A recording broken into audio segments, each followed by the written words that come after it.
Good evening, everybody. We'll wait another minute or so for folks. I still see people adding to the meeting, so we'll hang on just another minute.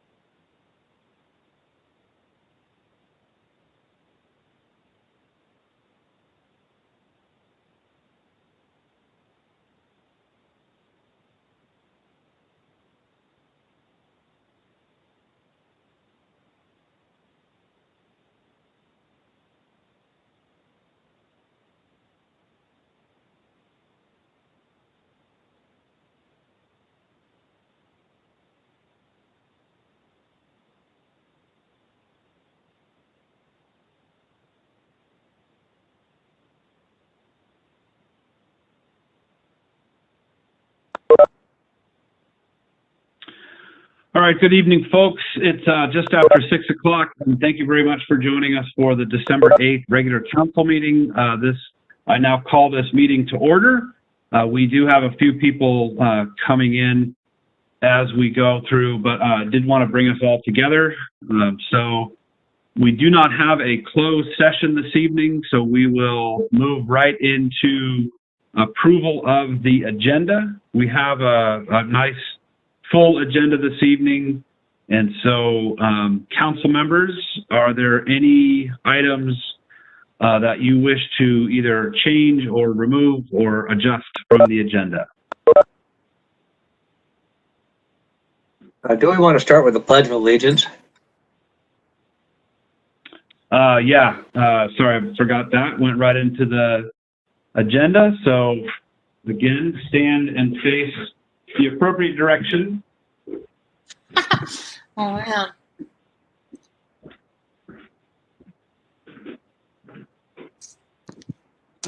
I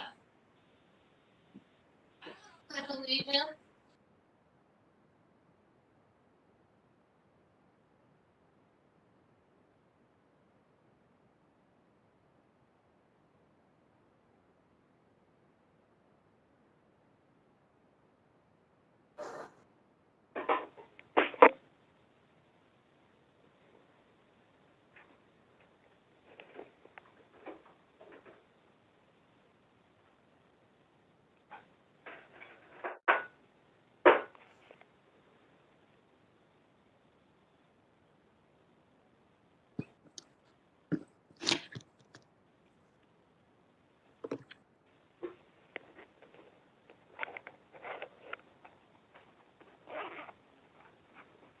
I assume that was ample enough time for people to do the pledge.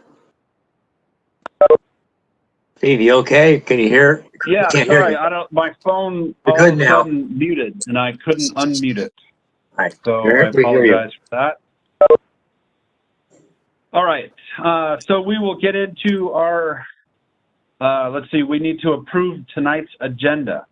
So any substantive changes from the council regarding this evening's agenda? I'll make a motion that we approve tonight's agenda. I'll second it. All those in favor? Aye. Aye. All right, we have an agenda. Thank you very much. We also have our minutes from the October 13th meeting up for consideration. Any substantive changes to the minutes from October 13th? Could we add I'll start with something? the council, Anita, and then I'll move into public comment. I'm sorry, Mayor. That's okay. Any substantive changes from the council? Seeing none. Any substantive changes from the community regarding Yes. the agenda, sorry, the minutes from October 13th? Yeah, it's Anita Thompson. I was just wondering if we could please include the comments from item 7 on page 7 regarding enforcement for violators who sleep in their cars overnight in the city of Trinidad. For example, the comment to renegotiate the deputy's work schedule this month so he could work late hours to better enforce camping within the city limits was omitted. Thank you. Okay. Gabe, did you get that? I did. I'm gonna suggest that I look back at the audio, and since we have this technology, it makes it pretty easy. So I'll do a review of the audio and determine, what may have been missed for sure. I'll make a note of it. Thank you. Other comments or substantive changes requested from the minutes from October 13th?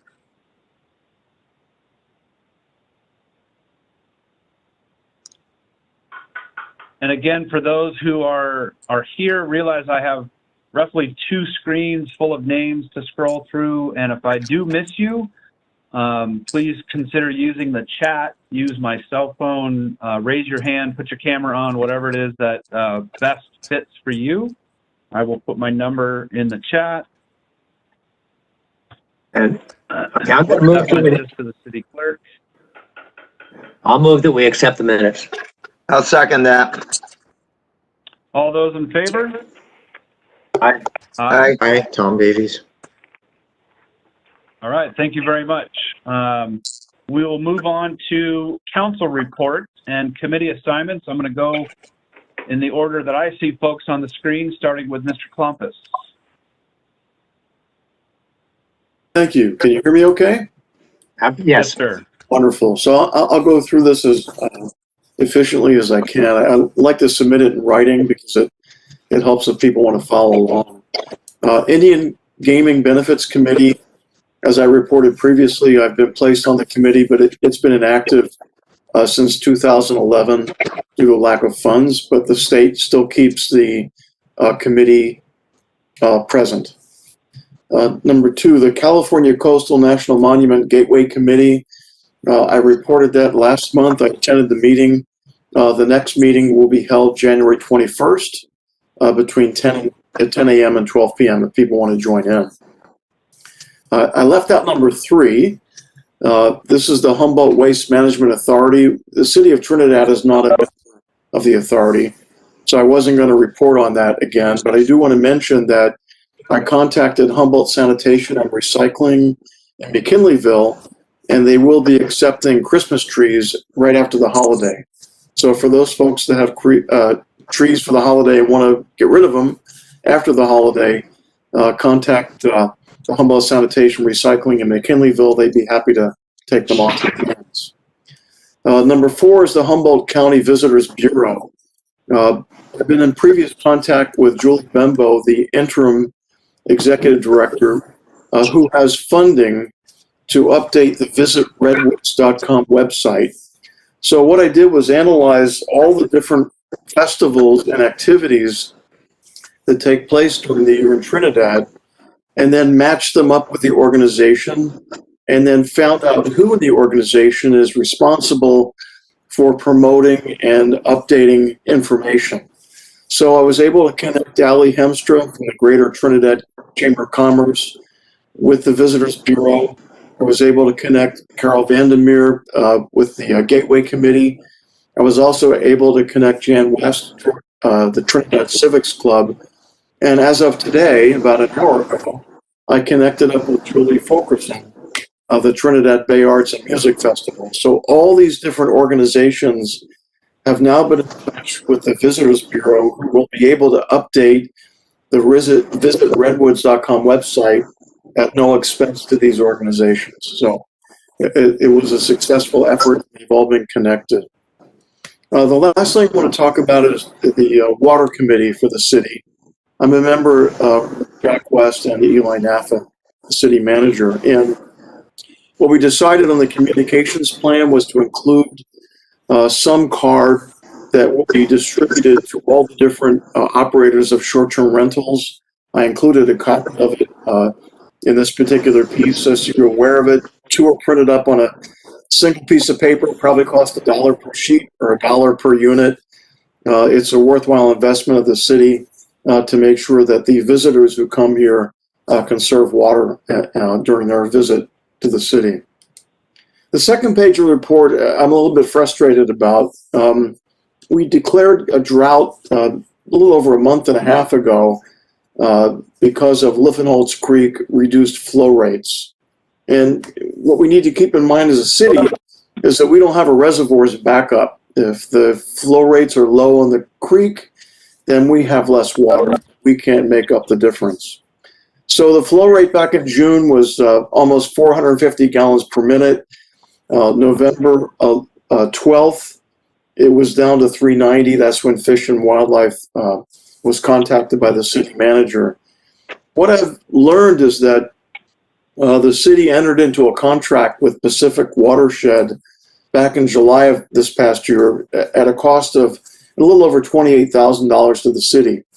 Part of the deliverables was to put together a telemetry system so that the folks that handle the waterworks for the city would have a direct readout on a regular basis automatically to their computer system. And speaking with the folks at Public Works, that really never got installed. And so when I called last week to get an update on the flow, I learned that the person that took care of it at Pacific Watershed was on vacation.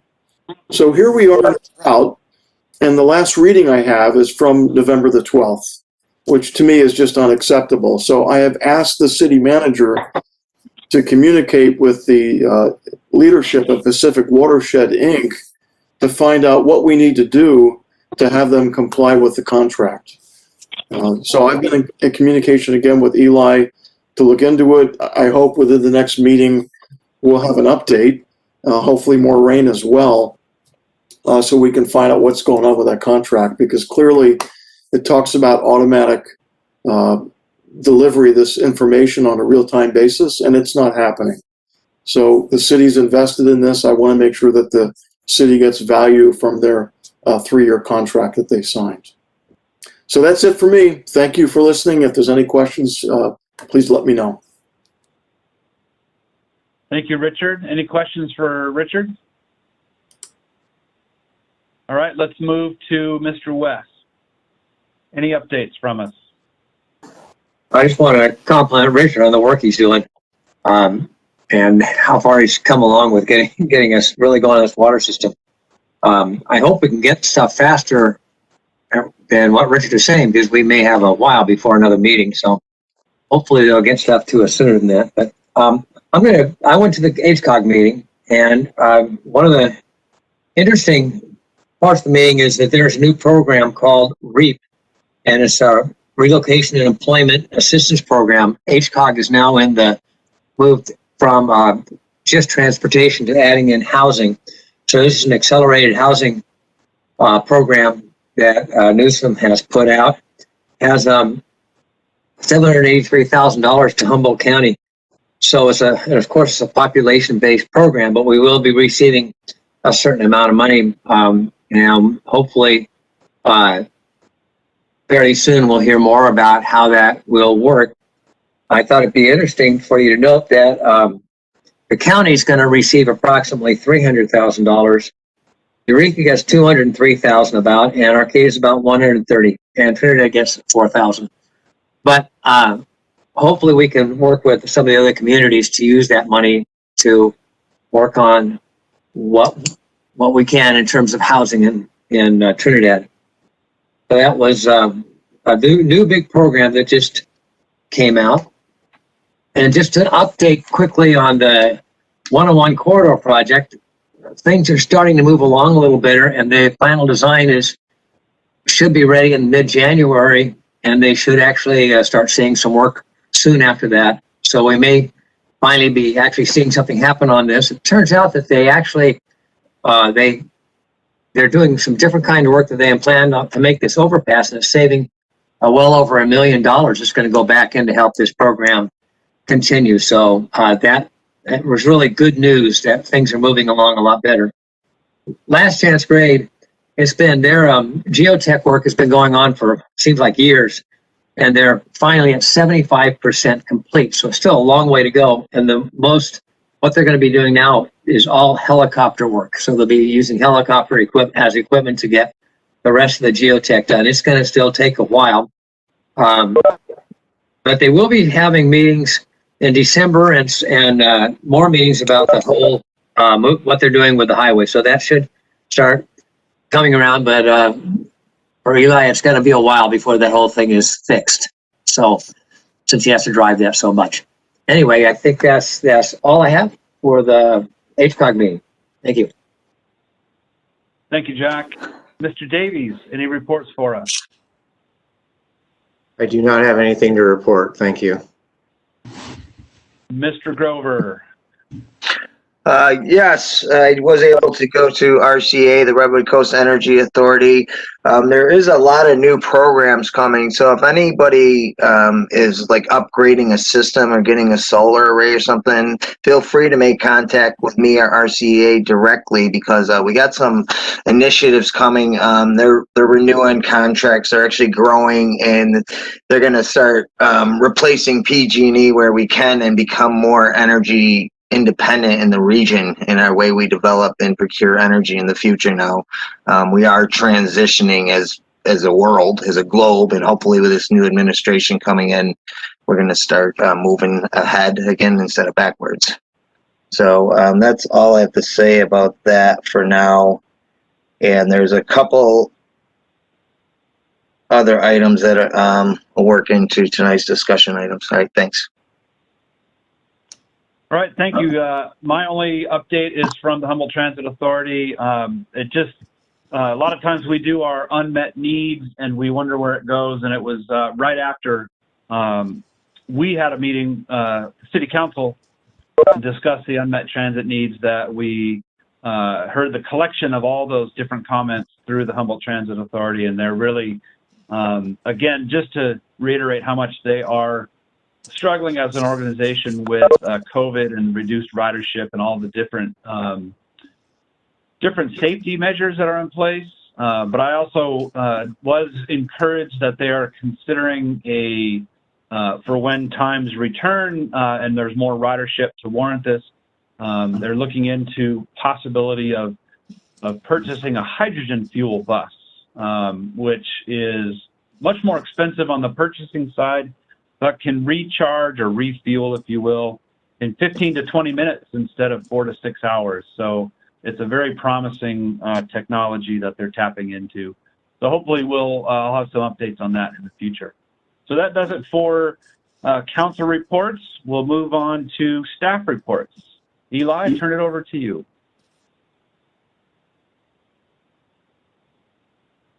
Yes, I've have a staff report included in the agenda packet, and the first part of it is dealing with the state and regional approach to COVID, and they've created 5 regional areas throughout the state. Humboldt County is in the Northern California region, and once that region has less than 15% capacity in the ICU beds, then we will be reverting to stricter measures that are already taking place in Southern California and in the Bay Area. From information that we've received, we're down to 3 beds in Humboldt County, so we're at that 15%. Basically at 15%, it allows retail to have indoor operation at 20% capacity with entrance metering. So that means someone would meter as people come in and leave to make sure that it's not more than the 20% capacity. So that is for retail. For hotels and lodging, allowed to open for critical infrastructure support only. And for restaurants, allow only for takeout, pickup, or delivery. So In addition to that, Governor Newsom has created what's called CA Notify, which is an app that you can get on your phone. I'm not sure if it's covering all the regions yet, because I tried to get it on my phone and I was unable to. But hopefully it'll be covering soon, and it'll be a way to notify people by having their Bluetooth access. And then if you have your Bluetooth access on your phone, then if there's someone that you've come in contact with that has tested positive for COVID, then you could be notified through that California notification, CA Notify. In addition to that, we wanted to see the schedule for the council members. In talking with our city attorney, he's available for Thursday to have a special meeting, and I've already checked with both the mayor and mayor pro tem because they're on the agenda review committee. But as far as council members Klumpus and Grover and Davies, wanted to see what your availability would be for a meeting on Thursday, if something like 5 o'clock or 5:30 would work. We would have a set, whenever you're available, we can schedule a meeting for that day. And we will start it with a closed session and then go into an open session meeting and to discuss COVID and the response that needs to be taken for the city, in addition to what the county and the state are doing. So how does 5 for 5:30 work for this coming Thursday? This is Richard. I'm available. It works for me. 5 o'clock's fine for me. Yeah, it's definitely an emergency situation. The sooner, the better. Okay, so we'll post it tomorrow, and we'll notify the various businesses in the city that we will be talking about COVID and the measures that need to be taken on Thursday. Russ is also on the call. Is there anything else that you need to add regarding the meeting, Russ? No, as to that issue, we'll address it on Thursday at a special meeting. That'll be the principally agendized item for the special meeting. Options the city has, and also potentially preparation of a proposed ordinance, urgency ordinance for council consideration and potential adoption. Okay, well, thank you. So I'll turn it back to the mayor. If there's any questions, I'll entertain any questions. Any questions for our city manager, Richard?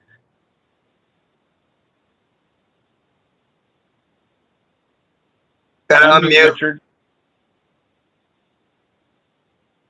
There you go. Can you hear me now? Yes, sir. Wonderful. Just 2 items, Eli, about the report. One is that we seem to get minutes to review that are 2 months behind rather than the previous meeting. And in organizations that I've been with before, when you have a meeting, you look at the previous minutes for approval. We seem to be looking at them 2 months back. And I don't know whether this is a policy that the office has or whether it's something that we can change. It would make it more convenient to look at the previous meeting's minutes for that. And the second point I want to make or question is that on the October meeting, there was a number of residents who mentioned their concern about folks sleeping on the street, meaning in vehicles, both cars as well as RVs. And the conclusion of that discussion was that the staff will begin to develop a plan to resolve that or to help address that. And I haven't seen anything presented that would begin to address the issue that was clearly identified back in October. So I wonder if you can address those 2 issues for me. I'd appreciate that. Thank you.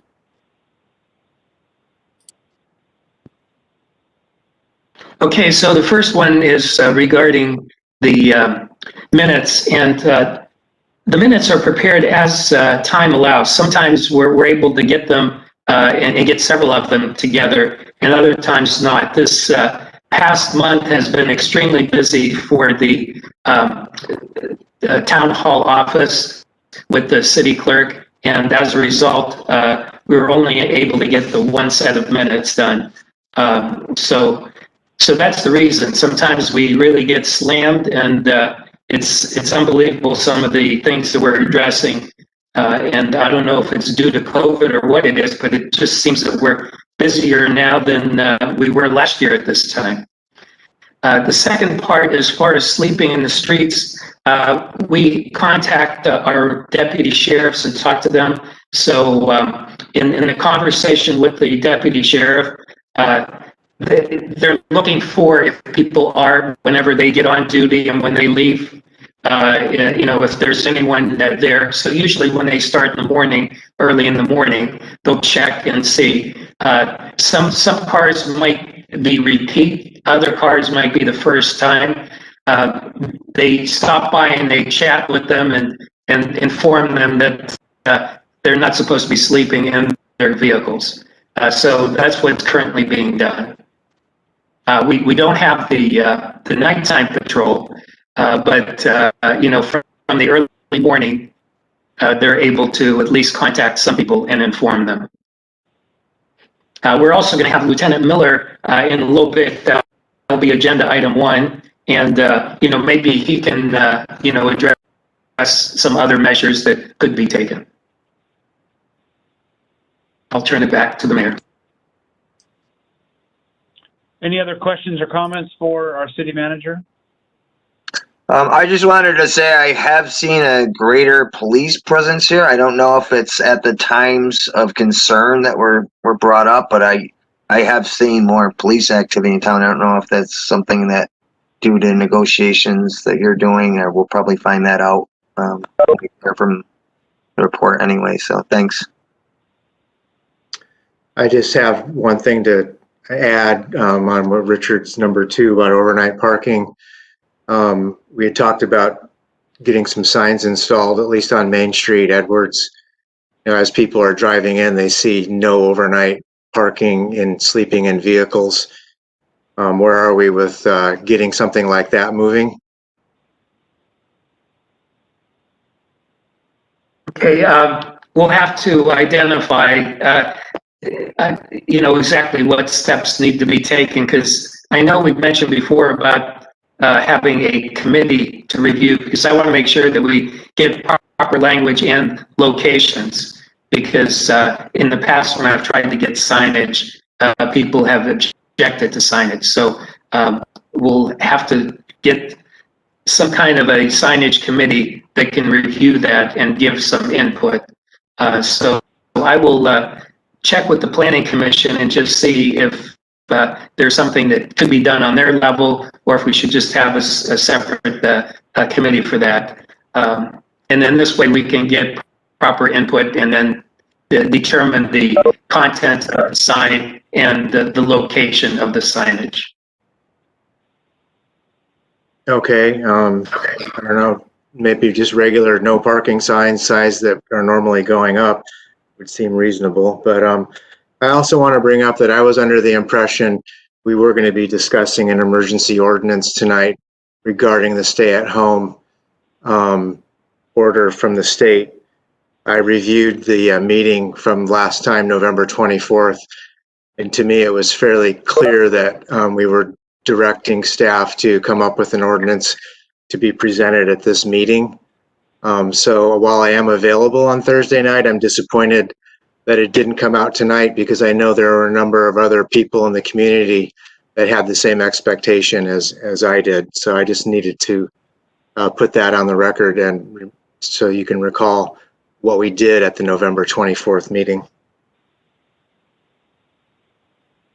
And I'd like to add the comments that came out regarding the signage for the area along the bluff were really a note of caution, that if we do this piecemeal, that oftentimes restricting parking in one place simply pushes overnight parking to another part of town. And so there was a sort of a request to be cautious and to think it through and not do one street at a time. So we'll definitely keep that on the short list of topics that need to be dealt with, certainly before the summer rolls around. And any other questions or comments from the council for our city manager? All right, seeing none, we will move on to items from the floor. At this time, members of the public may comment on items not appearing on the agenda. Individual comments will be limited to 3 minutes or less. Comments should be directed to the council as a whole and not individual council members or staff. Council and staff responses will be minimal on agenda item. At this point, everybody is muted, so I'm going to try to call on people who raised their hands, starting with Ms. Thompson, who's front on my screen. And remember, I have 2 screens worth of people, so give me a moment to scan around. Ms. Thompson. Okay, thank you, Mayor. I made this request at the November 24th council meeting, and since then I have sent 2 emails to the city council and the city manager. As the pandemic rages and after a devastating last 4 days for both the state and Humboldt County, I once again request that the city council place a temporary moratorium on short-term rentals in the hotel in the city of Trinidad. By keeping short-term rentals and the hotel open, the city of Trinidad is promoting tourism and travel during this health emergency. We cannot control who visits Trinidad during the day. However, we can act proactively and better prevent a possible spread of this virus by not having guests from outside the area stay overnight in our small town. Over the weekend, our county has seen a 21% increase in cases from the last week. This increase is probably higher due to today's 35 new cases. I was also wondering why the COVID-19 urgency ordinance adoption wasn't on tonight's agenda again.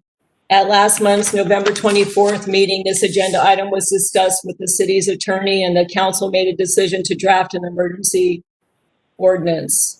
And I don't know the verbiage for a moratorium on short-term. I don't know the verbiage there. And that again is another reason to have minutes available so that I could look at the minutes just as a resident.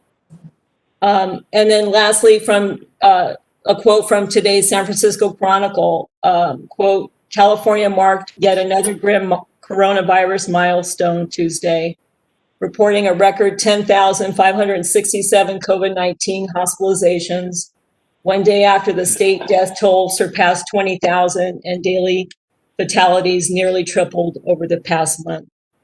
Thank you and stay safe. Thank you, Anita. Mr. Miller, I saw your hand is up. Dwight Miller. Sorry, there's 2 Millers on the phone or on the call. Mr. Dwight Miller. Hi, thank you. I have just a couple items. And first, I'd like to compliment Tom Davies and Anita for their comments. I also was disappointed this was not on the agenda today, but I was curious. We have an emergency meeting on scheduled firmly tonight. It's for Thursday the 10th. And when will we be able to look at a proposed emergency ordinance?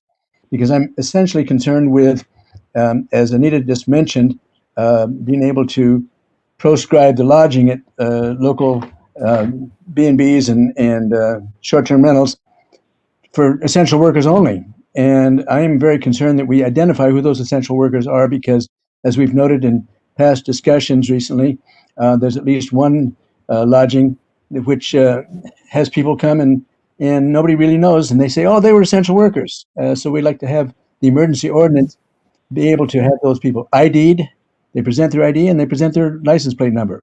And in the same vein, I'm very concerned that there are probably some residents in town which are being used as short-term rentals without being licensed. At least one of which sits right on the seafront. I'd like to have the city investigate. We've heard about this before. The one that Steve Saunders used to own, which is right up from the pier. And there have been a number of people who have stayed there.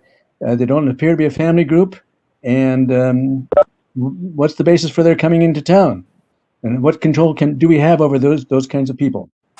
So that's my first question, and I'd like to find out more about what's coming up at the meeting. How soon will we know about the agenda for the meeting on Thursday? Is there a response on that one? How soon will the public have an idea of the emergency ordinance, or we'll see it first just before the meeting?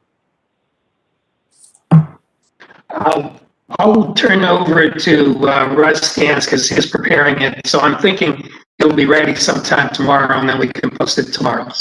Okay, that'd be good. I've got one more comment I would like to make, and that's a separate comment, and that is that I received a copy of a letter from the Humboldt Bay Water District addressed to the City Council, and I presume, Eli, I hope you received a copy of it. It came to me by way of Elaine Weinreb, because I'm not on the mailing list.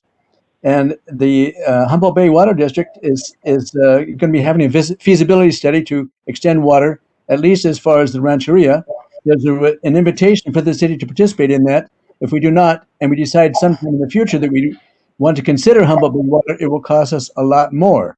So I'd like the City Council, I hope everybody on the council got a copy of that letter, to seriously consider participating in a feasibility study. We don't have to sign up now for Humboldt Bay water. But if we decide later on that suddenly left from Halls Creek isn't going to be enough for us 2 years from now, it's going to cost us a lot more to participate in a study than if we do it right now. So we have until February 4th, which is before our February meeting. So something to be thinking about.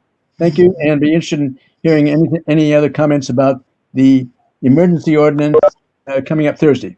Thank you. Russ, are you able to weigh in on Mr. Miller's request, or inquiry, rather? Yeah, so a proposed urgency ordinance, it can be adopted by the council at the first reading as presented at a duly agendized meeting. It'll be agendized as a special meeting, which is 24-hour notice, and then the agenda packet will include a copy of the urgency ordinance. In terms of the inquiry regarding what would constitute an essential service, the recommendation would be to follow the lead from the state of California. The governor's office has a more clear description and definition of what constitutes essential services, critical infrastructure, related services, far more clear than at the outset of the COVID moratorium. So that's available at the state's website and largely would utilize the same kind of definition or protocol as that. One quick question. The only question I have is not who is an essential worker, but how will the city police it? How will the city enforce it? Again, yeah, that will be the subject for this special meeting and the discussion on that subject matter. Thank you. Can't get too far ahead of ourselves. Yeah, and I could weigh in a little bit. So what was done previously when we had the ordinance regarding when the STRs were closed, all the lodging was closed. What I did is requested that if anyone who was deemed an essential worker was going to be staying at a facility in the city, that whoever the manager was submit a copy of a letter indicating that that's what they're going to be doing, like for instance, working in a hospital, and then also a copy of their ID. And then I would approve them. And I actually took my files with me over the weekend so that anytime that that request was made, I was able to turn around and give a response rather quickly. So at least that's how it was handled in the past. Maybe, Russ might have some other ways that we can handle it. No, that would be a potentially functional mechanism and can integrate in the draft ordinance. We need to actually adopt. We will continue this discussion. We will continue this discussion on Thursday. We're getting into the weeds, so we definitely will bring this up again on Thursday. Other items from the floor.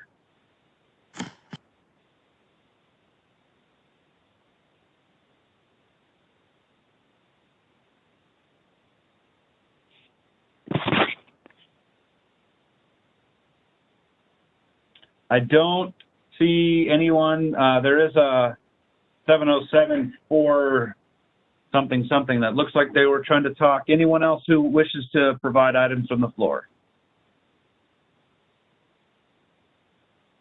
All right. Seeing none, thank you for those. We'll now move on to the consent agenda.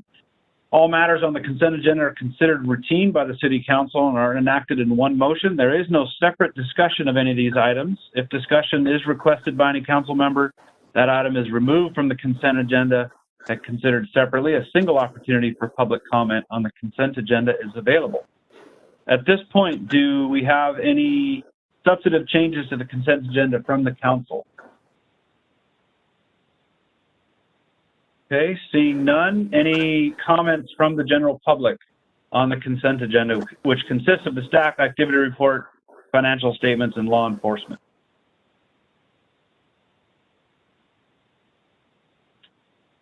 Seeing none, can I have a motion to address the consent agenda? I'll move that we accept the consent agenda. I'll second that. First by Mr. West, second by Mr. Klumpus. All those in favor? Aye. Tom Davies, aye. Aye, Grover, aye. All right, passes unanimously. Thank you very much for that. All right, moving into our discussion action agenda item section. First one is a public safety update from Humboldt County Sheriff Department. Eli, do you want to introduce Lieutenant Miller? Yeah, we have joining us this evening Lieutenant Kevin Miller from the Sheriff's Department. So I'll turn it over to him, and then he can, discuss how activities are going on. Excellent. Thank you, Eli. Good evening, everybody.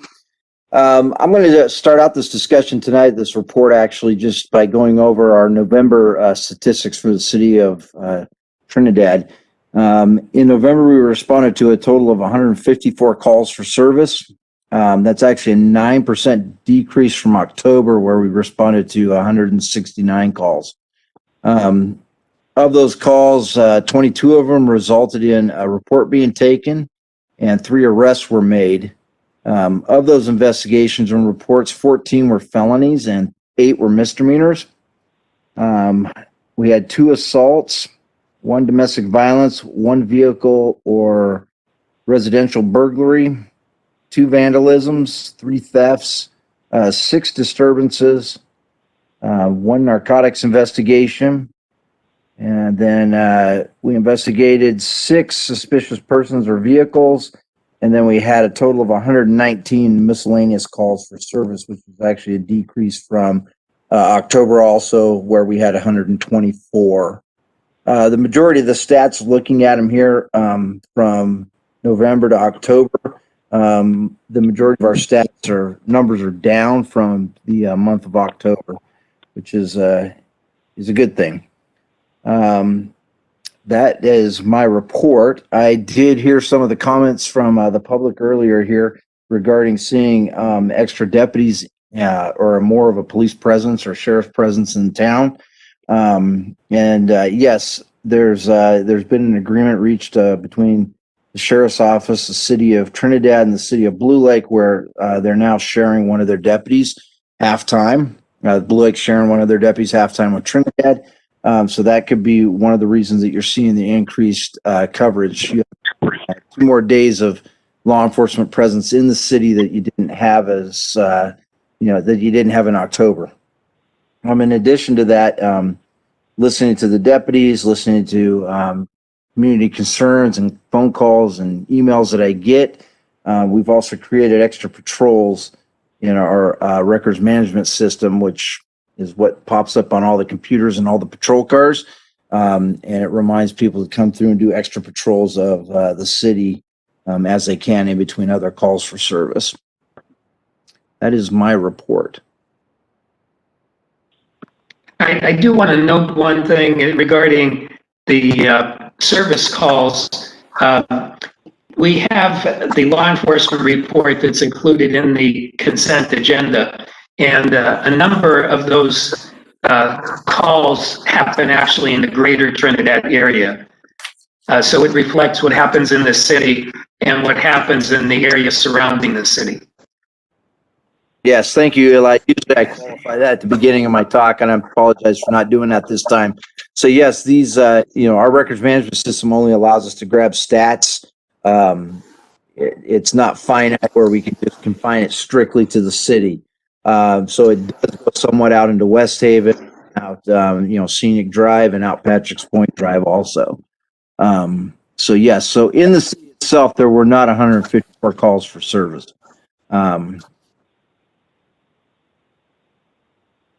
That's a good call, right? So. Go ahead, Richard. Yes, I have a question. Lieutenant Miller, thank you for your service, especially during a pandemic. The city council receives this incident report from the sheriff's office, and in trying to analyze the incidents over time, not just the past month, but how does this month compare to a year ago?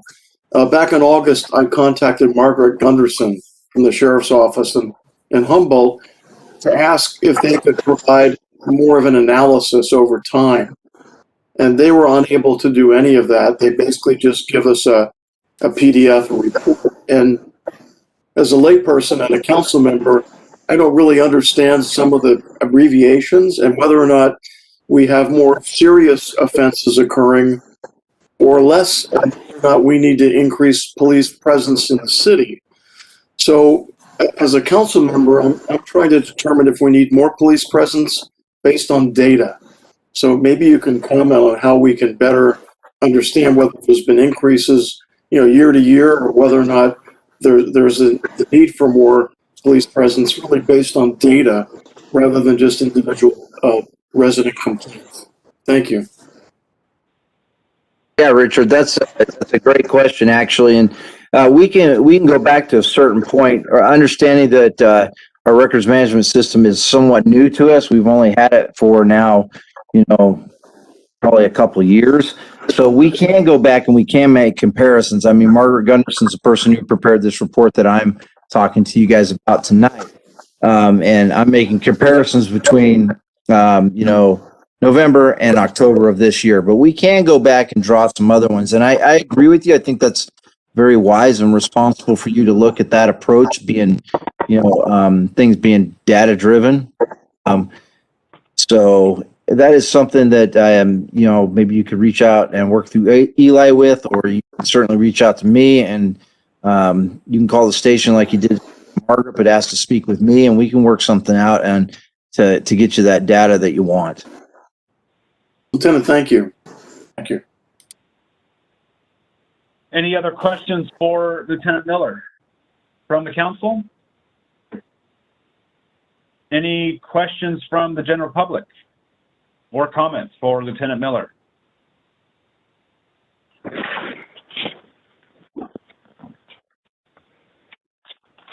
Seeing none, thank you very much for this update. I'm glad to hear that folks are feeling that there is a greater presence, that we're working towards getting coverage in the evenings as well, adding Trinidad to some McKinleyville deputies' routes as they drive around their area. So really looking forward to a continued partnership. So thank you very much for joining us this evening, Lieutenant Miller. All right. Thank you, everyone. Have a good evening. You too. Thank you. All right, moving on to our second item, a continued discussion decision regarding the revised government-to-government consultation policy, Native American tribes, and consider approval. Now, I was out, and I apologize for not attending the last meeting due to my own illness. So I do ask that the rest of the council sort of help weigh in on this. I do know that we also have received quite a few comments.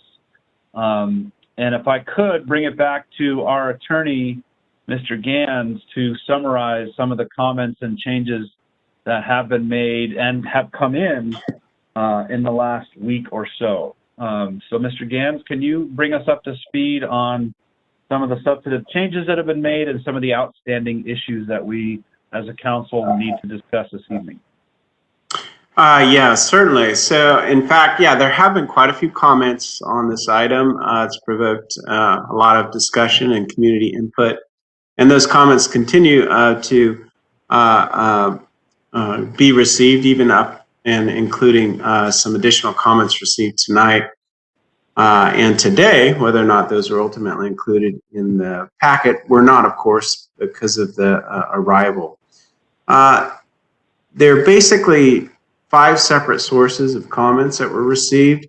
And as the council may recall from the last discussion, the effort was made and instruction given to try and be as inclusive as possible and practical to incorporate those issues raised by various commenters, which generally include some additional language in the introduction in the revised policy, the dated December 3 policy that's in your packet.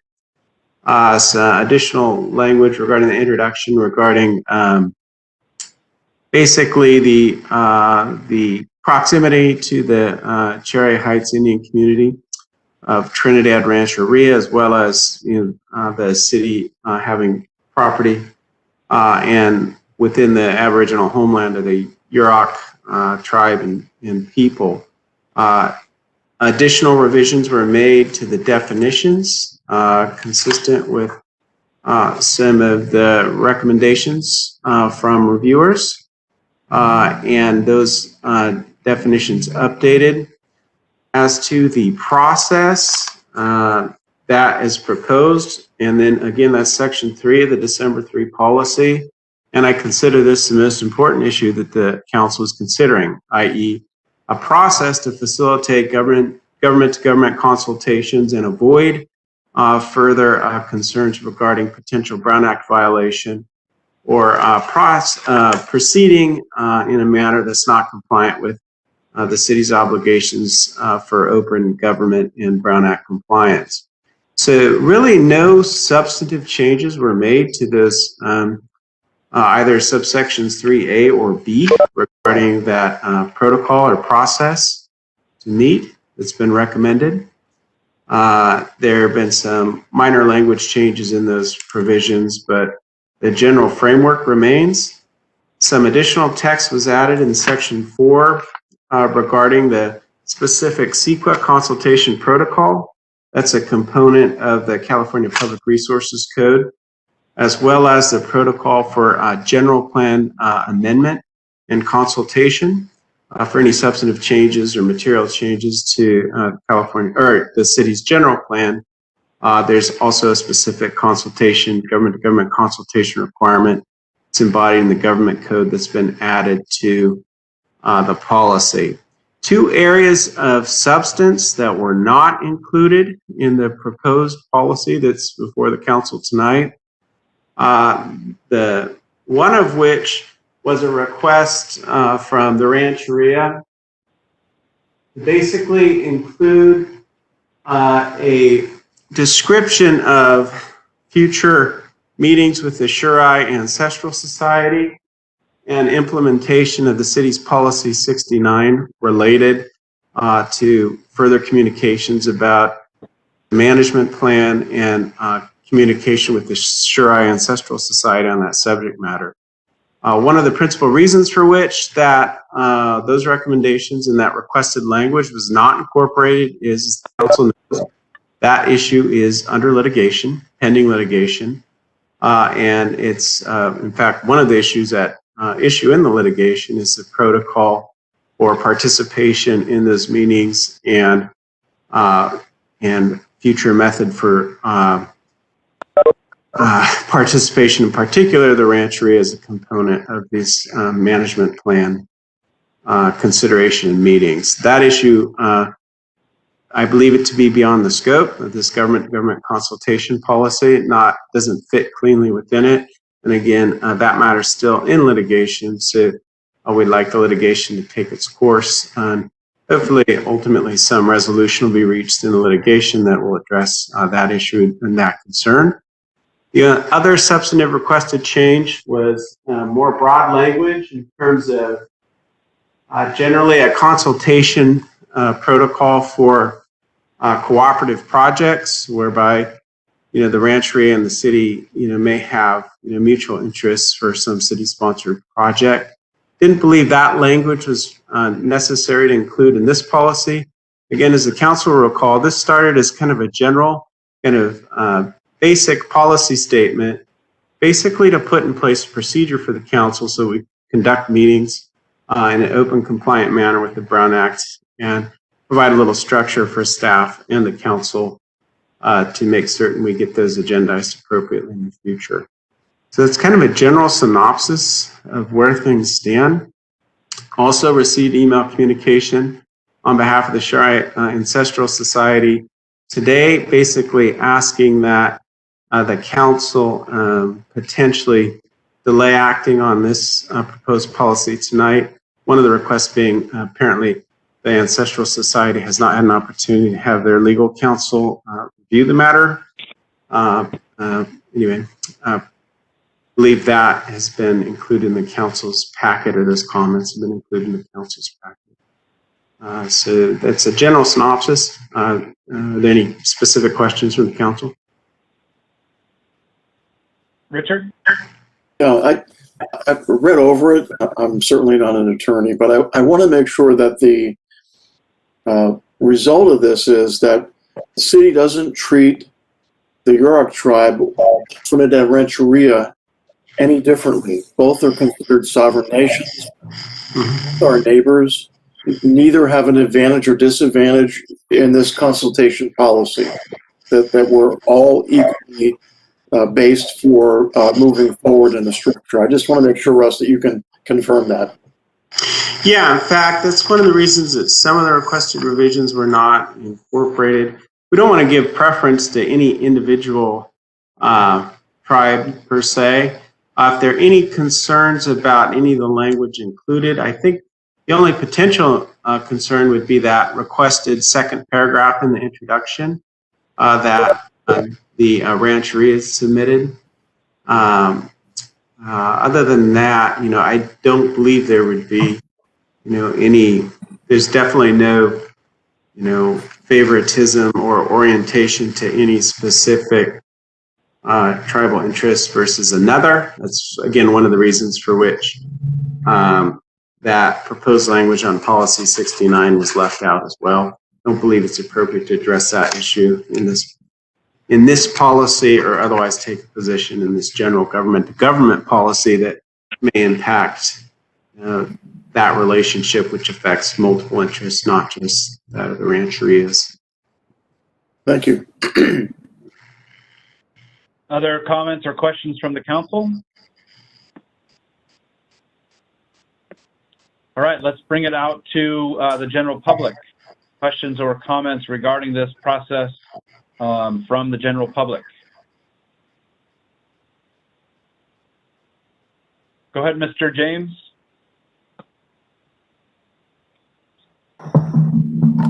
I'm going to turn my video off so you can, it'll work better on my end. First of all, I want to thank the city council. My name is Joseph L. James. I'm the chairman of the Yurok tribe. I think this is a good step in the right direction, creating a tribal consultation policy. That's a good step. One of the things that I'd like to add, though, is in starting a tribal consultation policy is sitting down, having that meaningful government to government meeting with our elected officials in tribal government, and to be able to have an opportunity to construct this policy. So in light of that, I'm respectfully requesting that the city not approve the consultation policy at this time until we have that government meeting and to be able to submit our formal comments. I know we submitted them in writing, and as the attorney mentioned, was able to get those, but I wanted to make sure that we also had a time for meaningful government to government consultation in reaching our development programs, project plans, and decisions that make tribes, like the elected official said, that you can create a tribal policy that works for all tribes and be general and neutral, but respectful of our tribal sovereign governments. And so I just wanted to take this time and just say that there'll be more continued good dialogue and not approve the policy tonight. And I also wanted to also echo that any consultation regarding the Truro manager should follow the Truro management plan and go through the Truro management team. Consultation should be limited just to environmental review under SUCA, but should be for any and all actions that may impact tribes. And so with that, I want to say thank you for the time. That concludes my public comment. Thank you, Mr. Chairman. And for me anyway, it was a little broken up, but I definitely hear, just in summary, that you're asking for a little more time to provide formal written comments regarding the policy. And that is certainly consistent with what we're hearing from other entities. So we'll definitely include that in our discussion this evening. Other comments from the general public at this point?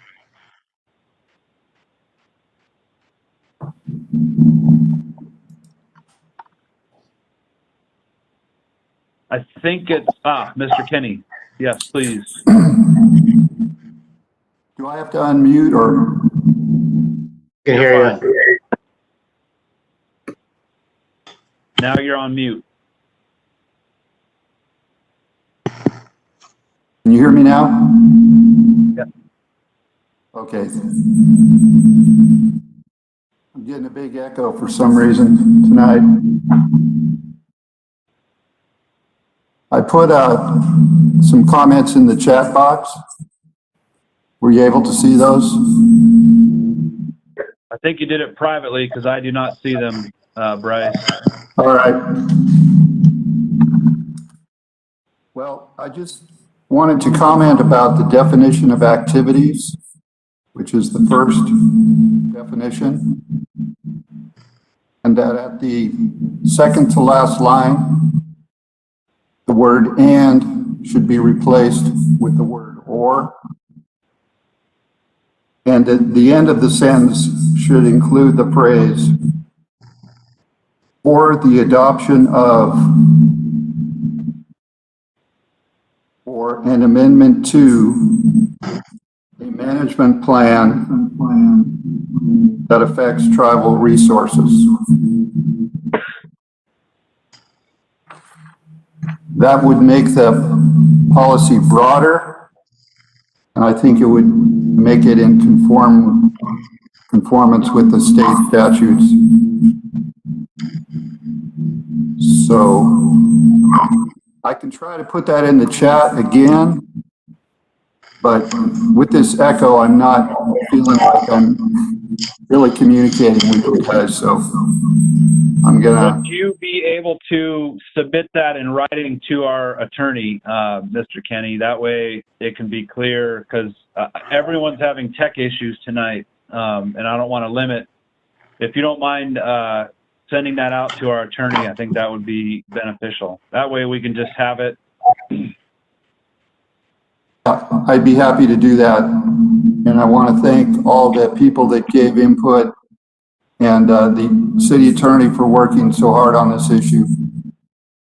Please, Thank you. you see the council with your comments too, Bryce? Yes, I will. Thank you. And again, I'm hearing a call for a continued discussion on this, but does anyone else from the general public have comments that they wish to add this evening?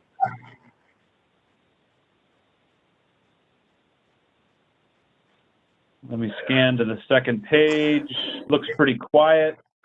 At this point, I think in summary, it seems anyway that the direction that we're hearing from folks both in the community and on the council is that there's still some more formal comments that will be coming in from the Yurok tribe, from the Rancheria, and from the Ancestral Society.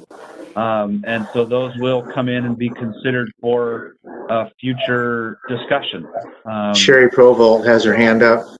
I was just going to say that. Sherry. I'm sorry. Oh, there we are. Ms. Provolt. Sorry. Yes, please unmute yourself, Ms. Provolt. There you go. All right, thank you. Good evening. Good evening, Council.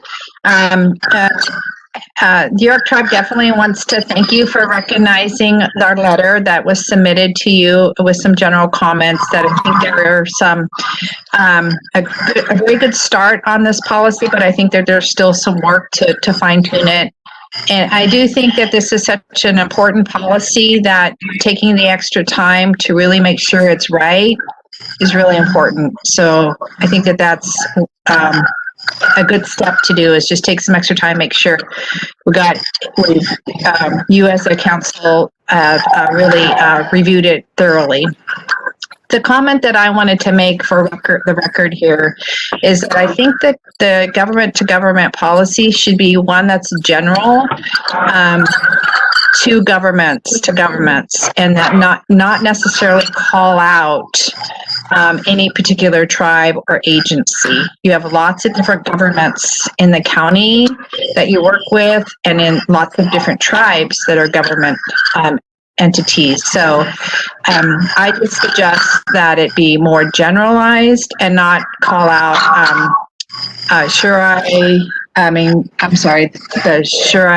Heights Indian community or the York Tribe or anything else. You can definitely say that you reside within the Yurok Aboriginal territories, but I think it should be general and not necessarily calling out a certain tribe. I think that would be a better direction to go. It makes it broader for your use. Thank you for your work on this, and we look forward to continuing having a conversation about this. Thank you. Thank you, Ms. Just so you know, I've taken to muting people. We're having a bunch of feedback this evening, so just make sure that you just double check when you want to speak, that you unmute yourself. I may have muted you if I was seeing feedback. It looks like Mr. Harris has his hand up. Yes, thank you, and good evening, all. Just a very brief comment between Bryce and myself. We've given you nearly a law review article on this thing over the last 5 or 6 months, and you've got all that in the record, and your counsel has reviewed it. I believe I saw in both from the Rancheria and from the UROC, a request for a government-to-government consultation with them, confidential, about this procedure. That's dog chasing tail. That's not a good idea, and with all due respect for their request. The policy of the state of California for legislative bodies, which is what you are not an executive. You are not under the federal and the state of California. The declarations by the president and the governors of the state of California, those are for executive agencies, not for legislative. You are legislature, and you're so with those 2 points, and your attorney is on top of that issue, I believe. Thank you very much. This is an interesting and a difficult issue, and appreciate your patience for it and your attention to it. And good night. All right, thank you, Mr. Harris. Are there other questions or comments regarding this topic?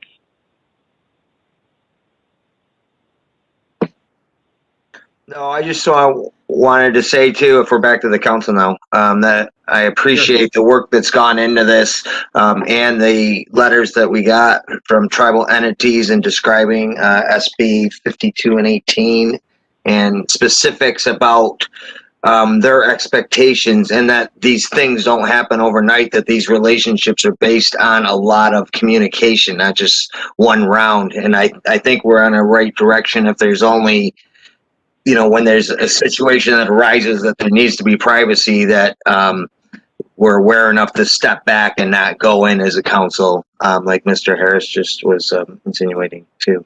So I appreciate the feedback from the community members and the tribe on this. Thank you, David. I think we will consider this a work in I have a progress. comment. I have Go a ahead, comment. Mr. Davies. Yeah, I think we're a lot further along than we were 3 months ago. I am comfortable with this document right now, with the exception of the first sentence of paragraph 2 under introduction. It does seem that one entity is being called out to be worked with in partnership opportunities. It does not seem like a general statement. I'm fine with leaving the part after that period. Doesn't seem to be calling out a specific group, but I would be for removing the first sentence starting with "the city is located" and ending at "shared goals" of paragraph 2.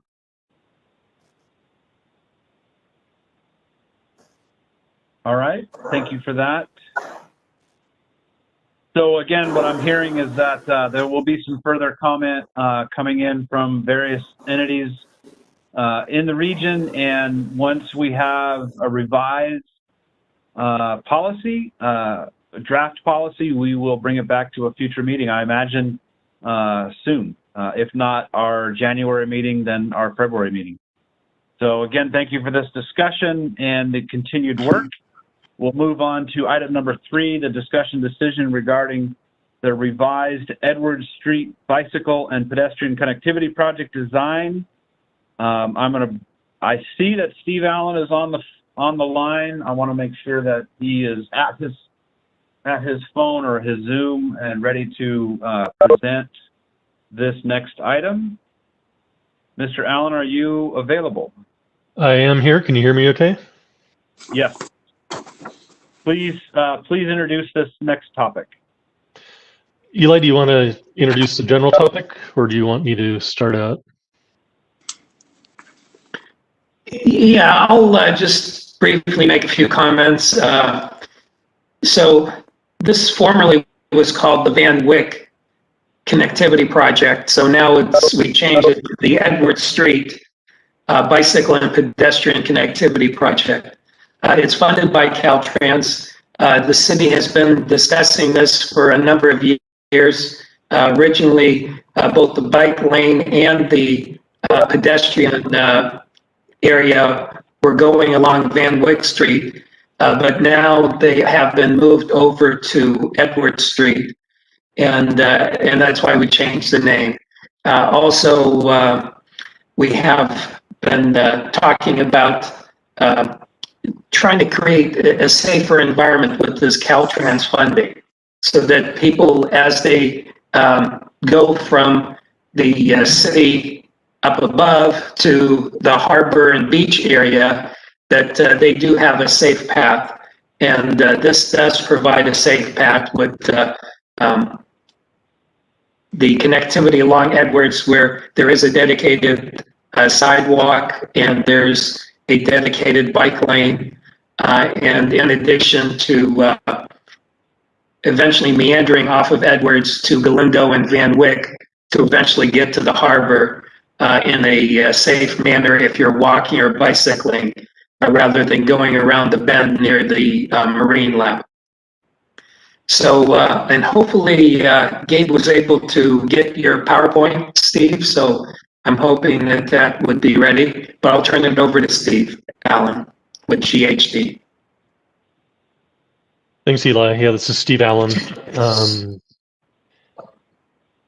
Thank you, Gabe, for loading us up. So I did want to, there's not too many slides, but I do have some new information to share.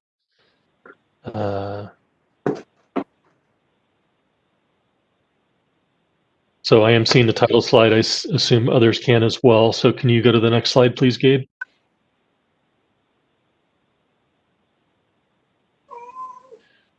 For some reason, there we go.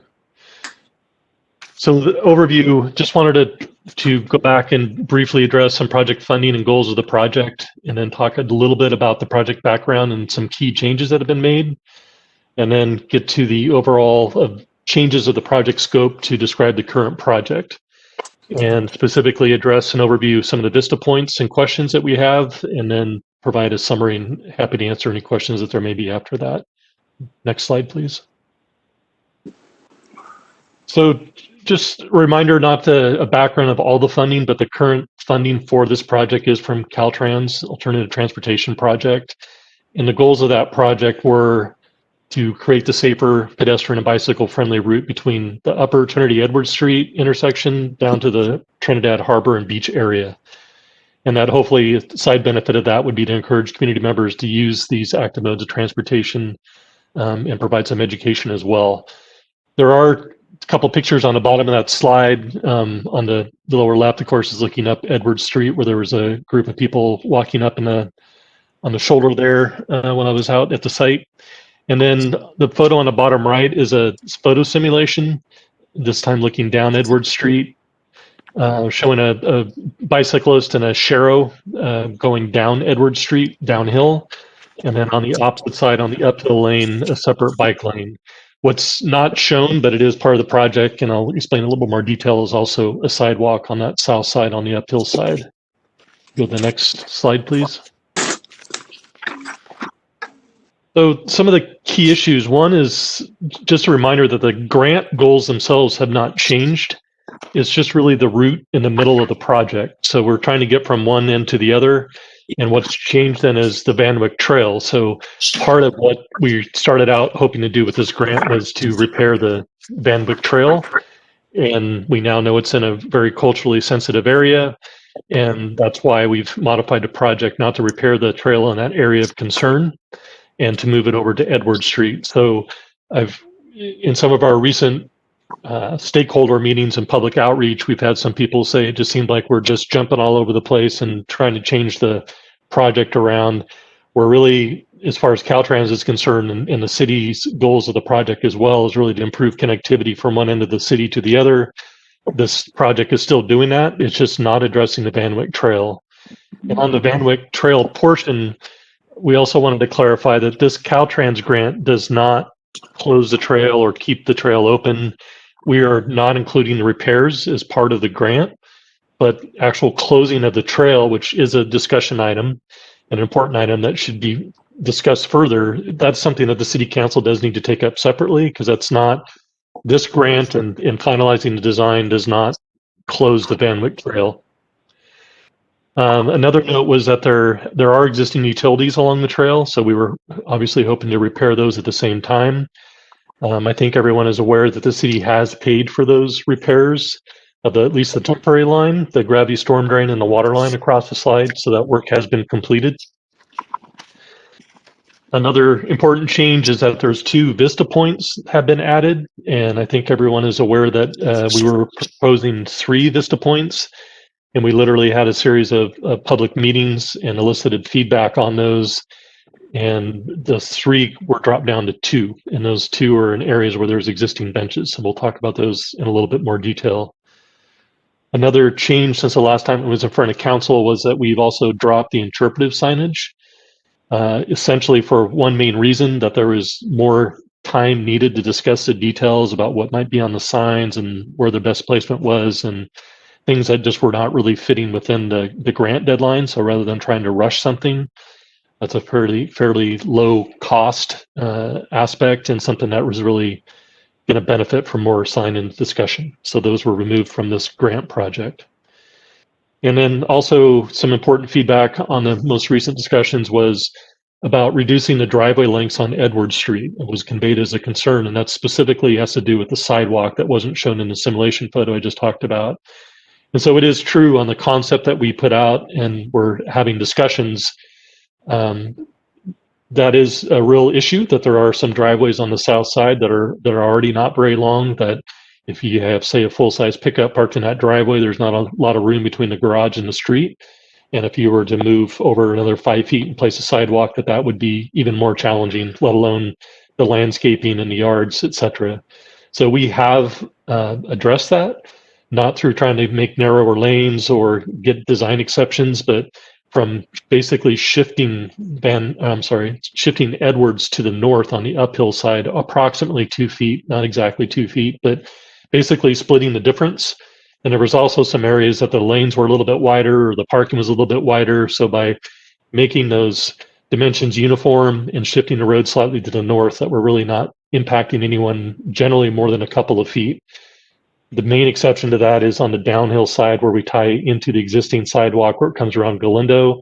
That is about 4.5 feet back from the curb. And obviously if we're tying into it, we would be back, but that's there's no short driveways in that particular area. And then we would move away as we go uphill. And we'll talk about all those in a little bit more detail. If you could go to the next slide, please. So starting, I'm not expecting everyone to be able to see this. This is just showing what has been shared with the public. Again, looking at the map from the upper right by Edwards and Ocean and continuing all the way down towards the harbor area. We were always trying to have some utilize Galindo Street and Lower Van Wyck Street and then Lower Edwards going down to the harbor area. So that has not changed. We were always using the Upper Edwards Street between Hector and Ocean Avenue. So that has not changed. Really what's changed is that middle portion from Van Wyck down to Galindo, and that's now rerouted towards Edwards. And the rest of this information we'll share in more detail if you could go to the next slide, Gabe. So starting on the downhill area for no particular reason, but got to start somewhere. So on the downhill side, again, this is looking a little bit closer at Galindo, Van Wyck, and Edwards. And so bicycle traffic would share Edwards Street going downhill. This is an acceptable and safe way based on Caltrans methodology, but the general theory being that bicycles are heading downhill approximately or close enough to the same speed as traffic.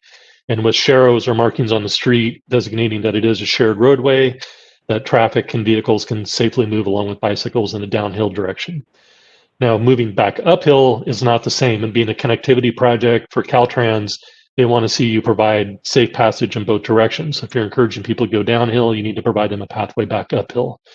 And was always the general intent was not to have people go uphill around the Edward Street turn near the Planiker Marine Lab, and that's just a difficult, not good sight distance, is to bring them uphill onto Van Wyck. And so not just bicycles, but we're bringing pedestrians and bicycles onto Van Wyck Street and then up Galindo Street. So there's no new sidewalk or anything planned on the Van Wyck Street. There's a simulation photo on the left. Again, it just shows some sharrow markings. It's a very low traffic road. So it seems very safe and feasible as it is right now that people can walk or bicycle and ride on that street safely.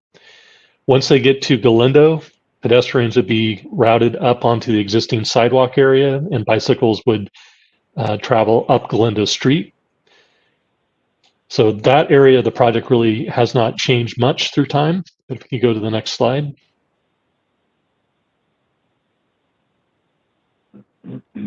So one of the areas that wasn't on that last map was the lower Van Wyck Vista Point. So this is one of the three that were proposed and we discussed in more detail at the last stakeholder meeting. And where we currently are on design as part of the packet was to retain the existing bench, perfectly good bench there right now that's used a lot, no need to change anything.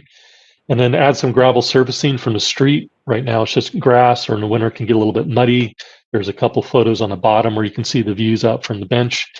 And so that's the intent right now of the Vista Point is essentially to improve that with gravel surfacing so it can be used more all weather, all winter, and all year round, and prevent more surface erosion, et cetera, from happening at that site so people can safely use it. You'll see a question on the slide, and this is one area that we would welcome feedback from council if desired. It's not necessary. But in finalizing the survey in this area, the front of the bench is very, very close to the existing right-of-way line. And so there would be virtually no room to put any gravel in front. And so from a practical standpoint, if someone's going to walk out like they do now and use it, it would be a little bit strange not to have any gravel path in front where you really want it. So rather than trying to change right-of-way or do that, there's plenty of right-of-way between the street and where the bench is now. And so our thought was if we, as part of the project, we could literally move the bench back about 3 feet. So we're not changing the bench. We don't really even have to change the foundation. We could literally dig a fairly shallow trench and grab a hold of that bench, carefully move it back, be within a right of way. Any more than 3 feet or so doesn't make sense because that's where the city's water line is coming down Van Wyck Street, but there is room to move it back to leave a couple, 3 feet of room to put some gravel in front so people can access the bench. So that's a specific item that we would welcome feedback on. If you could go to the next slide, please. So while we're on Vista Points and in the Van Wyck area, there was another Vista Point that was proposed for consideration, and that was on the uphill side of the Van Wyck Trail. And this is not currently in the project that's in the council packet. It was not overly strongly supported. There's also another existing bench near side on Eric Fishman's property next to the community garden. That's not on city property, so that's not something that's officially promoted or to be used by the city. Eric seems to be very generous and interested in having people see his garden and hang out, but there didn't seem to be any real need or strong support to try to add another Vista Point at this location. So currently that's not part of the packet. Not part of the packet or the current design that's being proposed. If you could go to the next slide, please. So on the upper Edwards Street, and again, this is kind of a large view, so you can't see things in great detail, but this area of the project has not changed a whole lot. So there's essentially some markings on the pavement to indicate bike lanes and bike pathage in that area. And there's also a split rail fence that was proposed. And the split rail fence was going from basically Edwards and Ocean all the way down to tie into the existing fencing around the area where there used to be the lighthouse and the memorial, and then extending down to Van Wyck Street. And that was part of what was desired years ago when we put this proposal together from the Churai. And that was partly to help protect the bluff area and try to clarify where people were desired to go or not to go. And essentially, we don't really want people walking on that unstable bluff. And so to try to delineate that, a split rail fence was deemed something that would be aesthetically pleasing. More feedback that we've had through public meetings was to try to keep that fence low. Whether you're a resident on the other side, whether you're parked in your car, or whether you're walking, everyone wants to be looking out in the ocean. So the last thing you want is a large, taller, solid fence. So the split rail fence seemed like it was fitting those needs, and we'll talk a little bit more about that fence in a moment. Down near Hector Street, you can see where there's a new crosswalk. It's called a high visibility crosswalk, but basically it's a painted crosswalk that was always in the grant for pedestrians. So they're coming out of the Trinity Street around the main town. There's an existing sidewalk on the north side that you can see there, but then the sidewalk ends when it gets to Hector. So this crosswalk would bring those pedestrians safely across Edwards Street, and then that would start the new sidewalk that would be going on the south side of Edwards Street. You can go to the next slide, please. So this is a detail of the Edwards Vista Point. So this was Vista Point 3 of 3. The outcome from stakeholder outreach and feedback that we received was, again, there's an existing bench. It's a perfectly good bench, no need to do anything, so keep the existing bench. It would be beneficial to add some gravel surfacing, basically from the street or sidewalk. I put a couple pictures of the bench down on the bottom there. This is right in the area where the crosswalk could be coming across, so I included a small snapshot of the crosswalk that would be coming across, and of course there's a ADA pathway coming up there, and that's the area where the gravel path could be put around the bench. Go to the next slide, please. So there are still a couple outstanding questions in this particular area, and I believe that there's a letter from the Churai that was submitted. And when I spoke with them on the phone, that they voiced these verbally and asked me to convey them as well, so I'm doing that. So there was well, let me start with what we have on the plans. On the lower left is what we're proposing on the plans. And this is a detail of the split rail fence. The most important parts that I'll explain are, it's a single rail, so a single horizontal rail. So it's basically a lower fence, responding to the comments of trying not to build something that's going to impact the visual aspects of it. So the posts were proposed to be 3 feet, and a single horizontal rail would be 2 feet. The Churai felt that maybe that was a little bit too low and that people would just easily jump over it, and that they would prefer a minimum of 2 or even 3 rails, and that they'd prefer that to be at least 3 feet tall. So there's a photo on the bottom right that they submitted as kind of a general idea of what a double rail, split rail fence would look like. So again, this is an area where we'd certainly accept feedback. This is something that's easy to change, and we're just trying to understand what the what the overall preferences of the city in order to get it on the plans. It would be very easy to add, say, a second rail. Maybe the posts are only 4 feet tall, and maybe the second rail is only 3 feet tall, so it'd still be a fairly low rail, but could be a little bit more of a barrier. But I would welcome feedback on that. The second item that the Churi brought up verbally and put in their letter was that their preference was to have the split rail fence be as close to the roadway as possible. And that's how we show it kind of up near Ocean Avenue.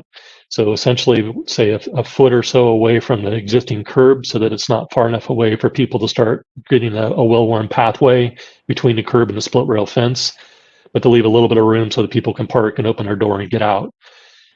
I showed the area again around the current Vista Point and the current bench where we showed the fence going away from the curb and down away from the signs and just continuing parallel to Edwards until it hits Van Wyck Street.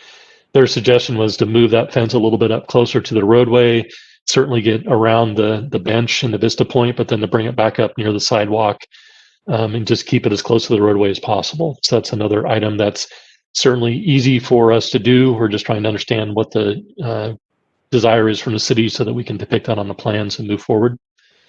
You go to the next slide, please.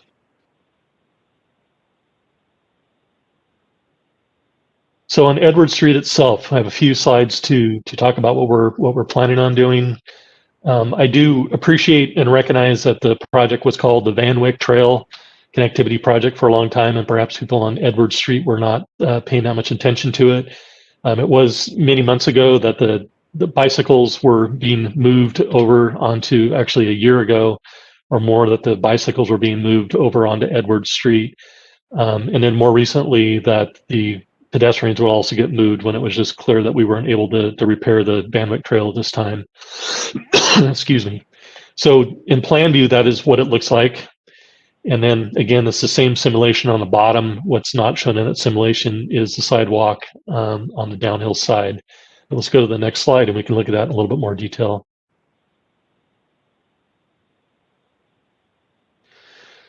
So this is the same plan view, but this shows a cross section. So the cross section is looking uphill, and there's a couple things. One, there's parking on the uphill side. Excuse me, that parking would remain. There's 2 11-foot travel lanes currently. Those 11-foot travel lanes would remain. There's approximately a 5-foot bike lane. That bike lane would remain. And then a 5-foot sidewalk, which is not currently there, except down around the corner at Galindo Street. And so again, we would tie into that sidewalk down at Galindo Street and then extend that going up Edward Street. The total width of Edward Street in this area from curb to curb existing, excuse me, is about 37.5 feet. It varies. It's down to 36.5 feet. It's up to 40 feet in some areas. But essentially, with the new sidewalk, it's not much wider. It's in the neighborhood of 2 to 3 feet wider than what's there from curb to curb. It's just really cleaning it up and trying to get the alignment squared away. But if we can go to the next slide, please.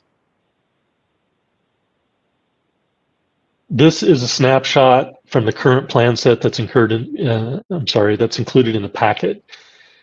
The thick blue line on there was just to highlight the existing curb. So this is a snapshot of a couple properties on the downhill side where there's uphill traffic. And what we wanted to look at, and the feedback that we were getting was, please try to minimize the encroachment onto our yards and our driveways in this area. And so by us shifting this up to the north on the uphill side, approximately 2 feet, we've basically been able to not encroach more than a couple feet in this area beyond the existing curb out into the yard and the driveway. The city has plenty of right-of-way. They probably have another 10 feet or more of right-of-way, so it's not a question of whether the city has existing right-of-way. It's just trying to best utilize that right-of-way and try not to disrupt people, and especially people that do have short driveways. And so this does basically split the project more or less a couple feet on either side, on both sides. There's really the driveway conforms are a lot easier on the uphill side. There's a lot less landscaping, and this does appear to be very feasible from both the right-of-way and from driveway access. And it's not going to inhibit anyone from parking in their driveway, so it's not going to eliminate any parking in this area. You go to the next slide, please. So just a few things in summary from the big picture from my perspective is the original Caltrans grant goals remain the same. We don't have the option of changing those. And it's really approving that connectivity from Upper Edwards and Ocean down to the harbor area.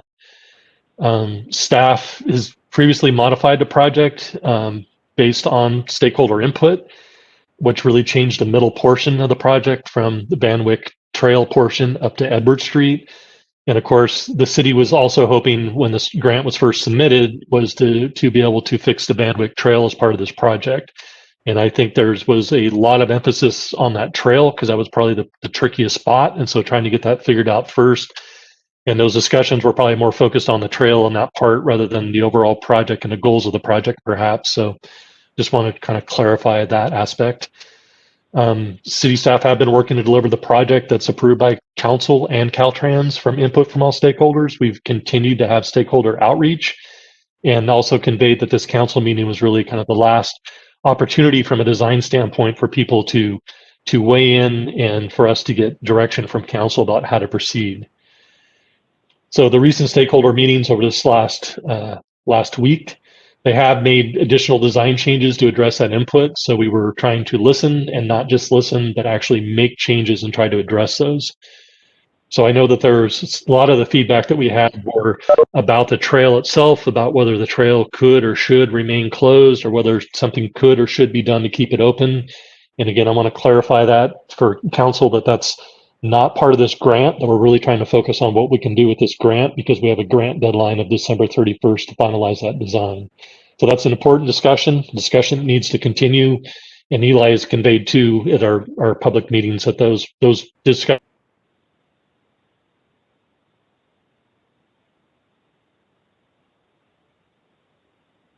Did we lose you, Steve? Yeah. I still see him logged in. Steve, are you able to jump back on? We'll give him a minute to try to rejoin. It sounded like he was in the wrap up of his comments, but we do need him to be able to respond to questions. Let's give him one more minute here.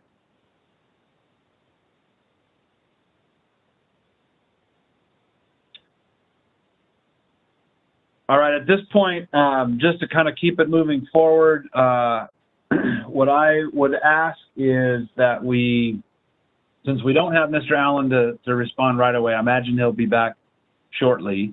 At this point, I would like to collect comments. There were several comments made in writing to the council, and I see some of those folks here on the call, so I want to give folks who live along Edwards primarily, who are making comments to us in writing, to have a chance to do so to the council as a whole. So I'm going to open it up to public comment at this point, and we'll keep track of things that we need to ask of Mr. Allen. So do we have any public comment at this point? Looks like Mr. Needham is here. Go ahead and unmute yourself.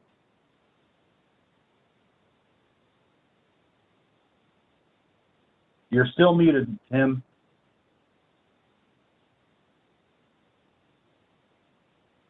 All right. There you go. I think I'm now unmuted. First, I want to thank the council for. I want to thank the council for their time. I live at 833 Edward Street, and just preliminarily, I would note, that my neighbors to the north haven't even been notified that there will be a change to their driveway. At some point, they might want to weigh in about the project, and since this change just occurred, that may be something they need to know. I'm concerned because I have a very steep driveway, as do a couple of my neighbors, and when I back out right now, there's very little line of sight. I've got enough right now, but for me, every foot counts. And the last thing I want to do is end up driving over a pedestrian who happens to be walking on the sidewalk.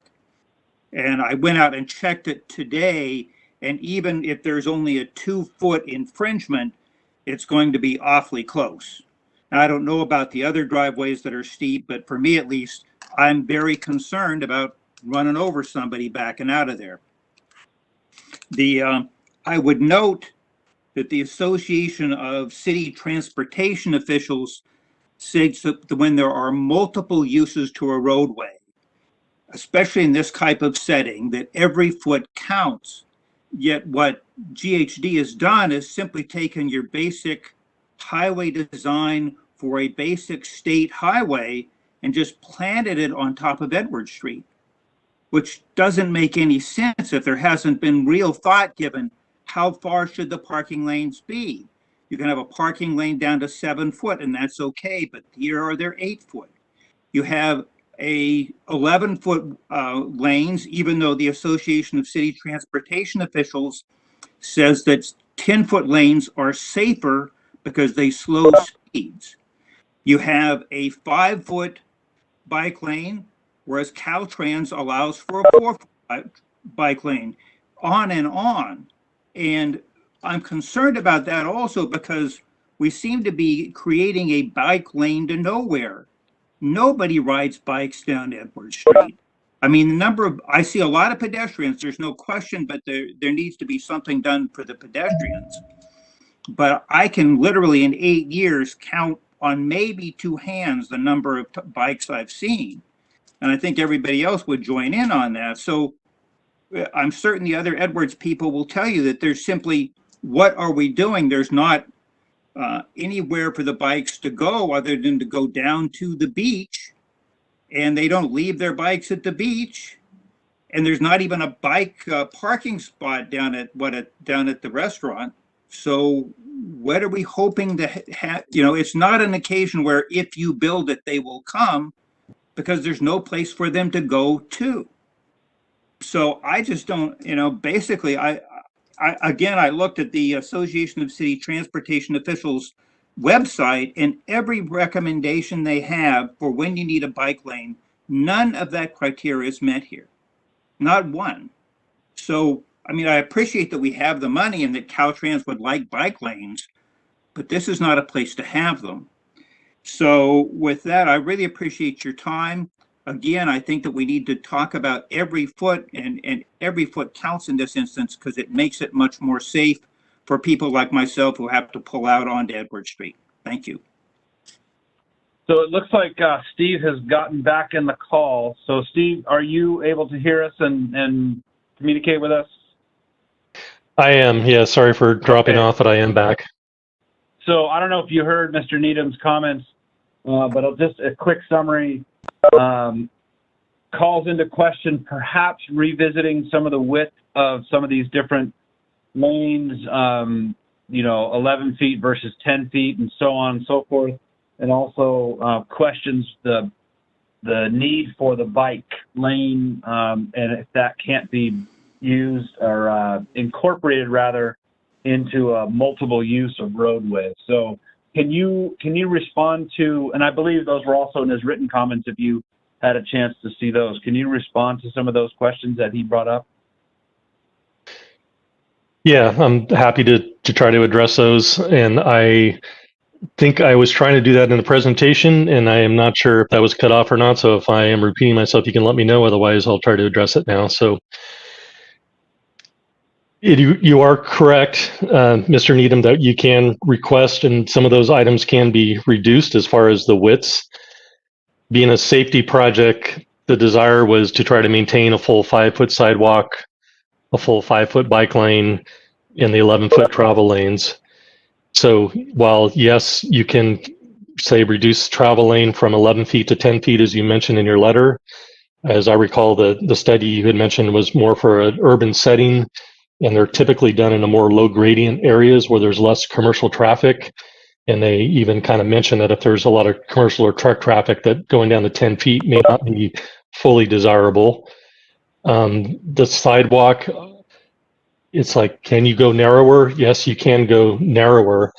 The desire in talking with Eli and other staff, and also talking with Caltrans, while you can request design exceptions, the desire is, if it fits, to try to keep those full widths. And certainly in areas where we also had people in the public meeting say that they've seen tires flying off trailers or different things where it gets a little bit hectic on that road. So is there a lot of traffic on a road, being bicycle or pedestrian traffic? No.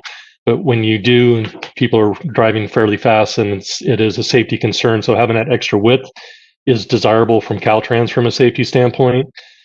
Regarding why there's an uphill bike lane at all, if you are going to provide a bike path on the downhill direction, you basically do need to provide an uphill pathway for them. So Caltrans is not really going to let you encourage people to go one direction and then forget about them and not really provide something back. So that's why, from a Caltrans perspective, they're calling it a connectivity project. So they're trying to look at the routes both ways and make sure that people can safely get both ways.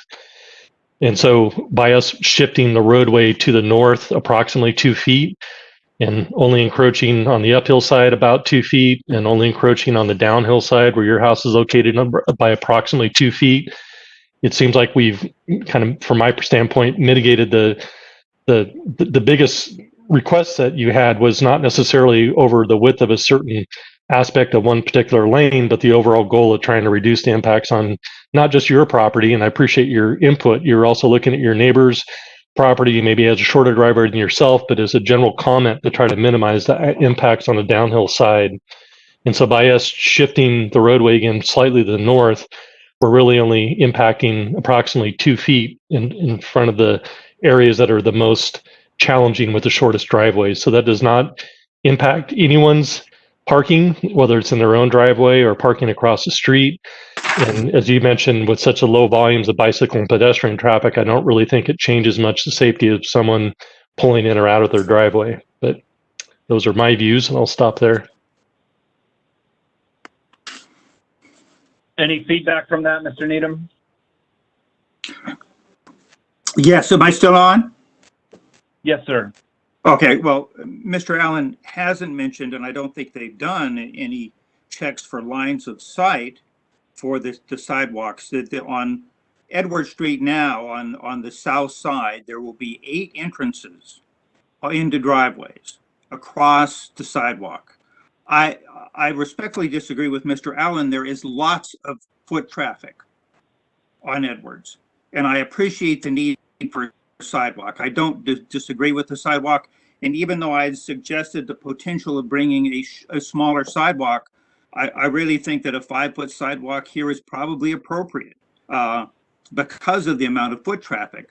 But the level of bicyclists is nearly non-existent.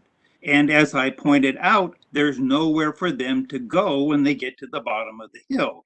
That's why we have so few bicyclists. So I'm concerned that we're just because there's a project doesn't mean you have to fulfill all of its goals. And I do think, contrary to Mr. Allen, if you look at the article I attached, they are very specific about the reasons to have a 10-foot roadway rather than an 11-foot roadway. And that is because even there's no increase in accidents, the speeds are slower. And myself, and I recognize that everyone who lives on this side of Edwards at least would like the traffic to be slower, and that actually achieves that goal, simultaneously giving everybody a little bit more breathing room. Thank you. All right, let's keep the discussion going. Other comments from the community or questions for our engineer?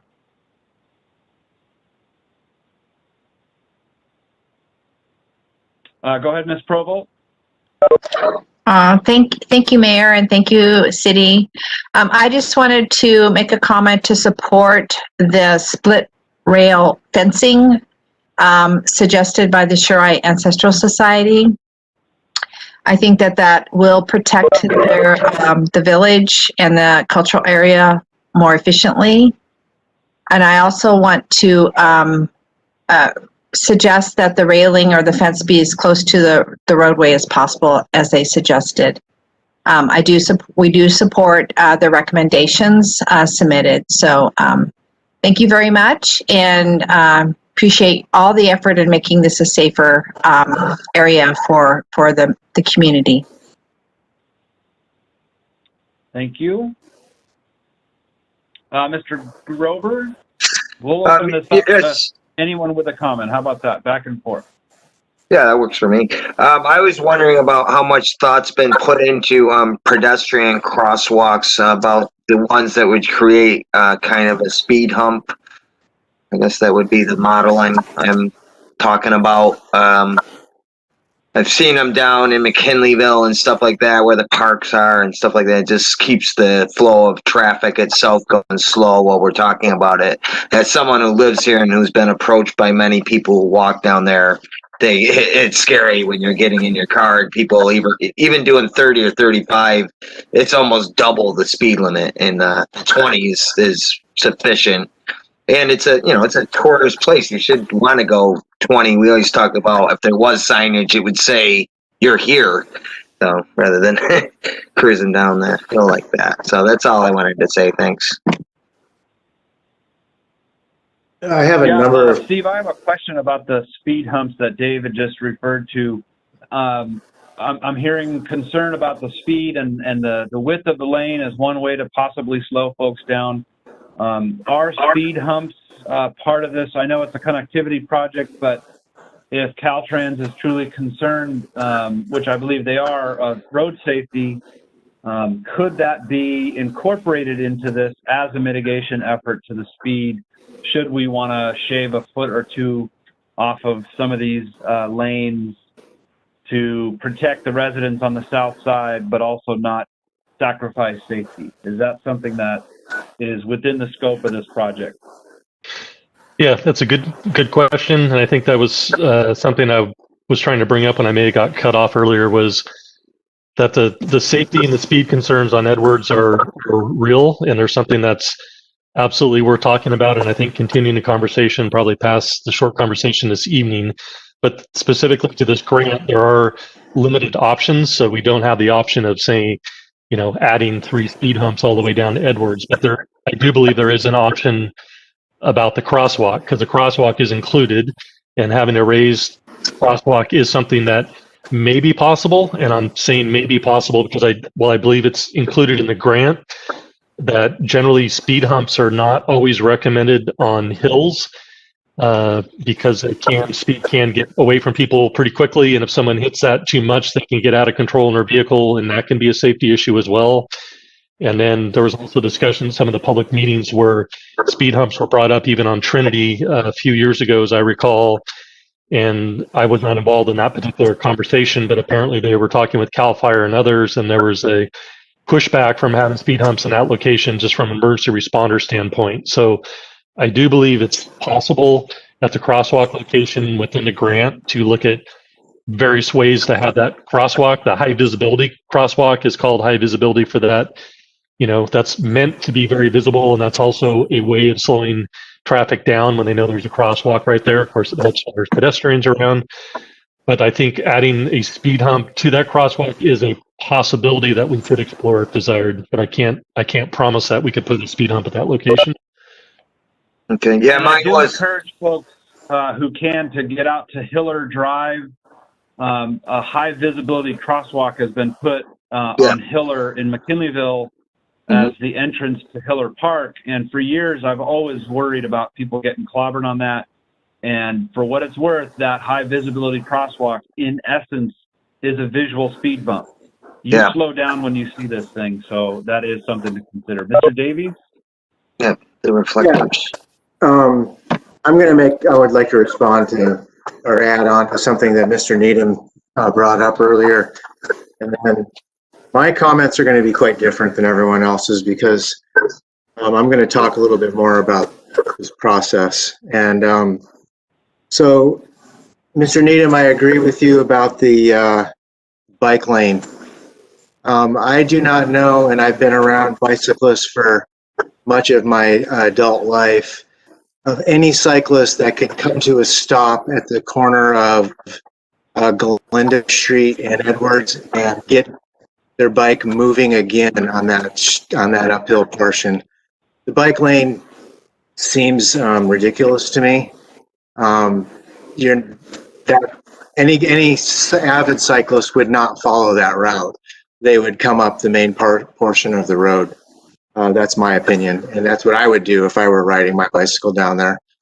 But it seems to me that this project is, it's kind of a runaway train right now, and we're trying to fit a project into a community where simply it doesn't fit. And this has been said over and over when it was the Van Wyck Connectivity Project, and since become the Edward Street Connectivity Project.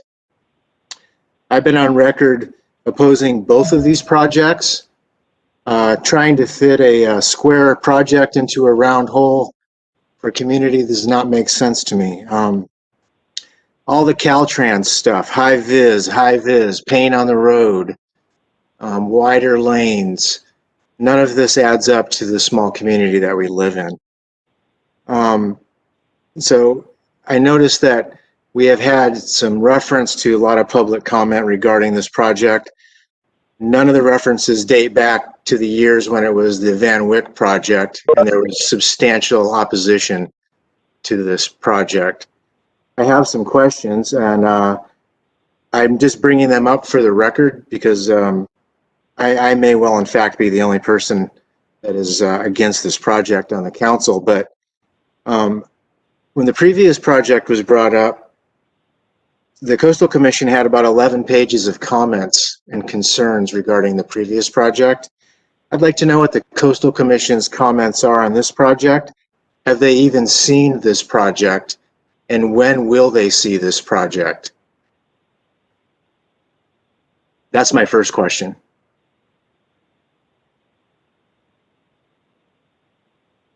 So this is Steve. I guess you're asking me to respond to that. I'm not sure, Trevor. Somebody. Yeah, Trevor, if you're on the call, the majority of the comments from the Coastal Commission were relating to the trail and views from the coastal access, and they were asking to look at alternate routes. And so this revised project has basically been addressing the Coastal Commission's comments as well as many other stakeholders. We probably didn't provide a cohesive full list of dates, as you mentioned, Tom, but the feedback has been happening ever since we first got the grant when it was still the Van Wyck Trail, and that's where the majority of the Coastal Commission's comments were from as well. Okay. My point is that I'm not sure they've had a chance to comment on this current design. My other point, and it's kind of a question, kind of a point, is the most recent stakeholder community meetings were announced on a Friday at around 5 o'clock for the following Monday and the next Wednesday. In a reasonable world, that is not a reasonable announcement to get people to come to a meeting, especially since this has been happening for quite some time. I've been looking through the agendas. This project design has not really been on any of the agendas in the most recent time. This is not fair to the people in the community to comment when we had a city council meeting on a Tuesday. No mention was made on that Tuesday that these meetings were upcoming. I believe they were on such short notice because now we see that there is a deadline of December 31st to check all of the boxes for the Caltrans money. My next question is, will this require an amendment to our local coastal plan? And if it does, who's going to pay for that amendment? Does it come out of the grant? We've been paying for a general plan update for over 10 years. So this is Steve Allen again, and again, Trevor, are you on? Yeah, I am here. This project wouldn't require an LCP amendment. In fact, most of it wouldn't even require a coastal development permit. So it's sidewalks, street improvements, bike lanes, crosswalks, those kinds of things are exempt from coastal development permit requirements and CEQA in general. There are certain aspects I haven't fully looked at all the designs. This is still pretty preliminary. It would still have to go through, a review process. There might be aspects of it that require permits, particularly at the vista points that are on, bluff edges and more sensitive environments. But the street improvements wouldn't require permits or an LCP amendment. Okay, so my next point is this has not been directed to the City Planning Commission as of yet. Am I correct? That's correct. seems like a backward process to come to the city council and then back to the planning commission. To me, that doesn't seem like the correct process to make. So I'm not going to make any recommendations as to what I think about this design. I just want to be on record that I still oppose this project. I'd also like to point out that I do not think there's ever been a traffic study conducted in this area to back up any of the reasons why some of these things are being done with the project. Only that it is a Caltrans project and that this has to fit a certain criteria. So with that being said, I welcome comments from any other council members, questions, community members. I don't support this project. Can I speak up?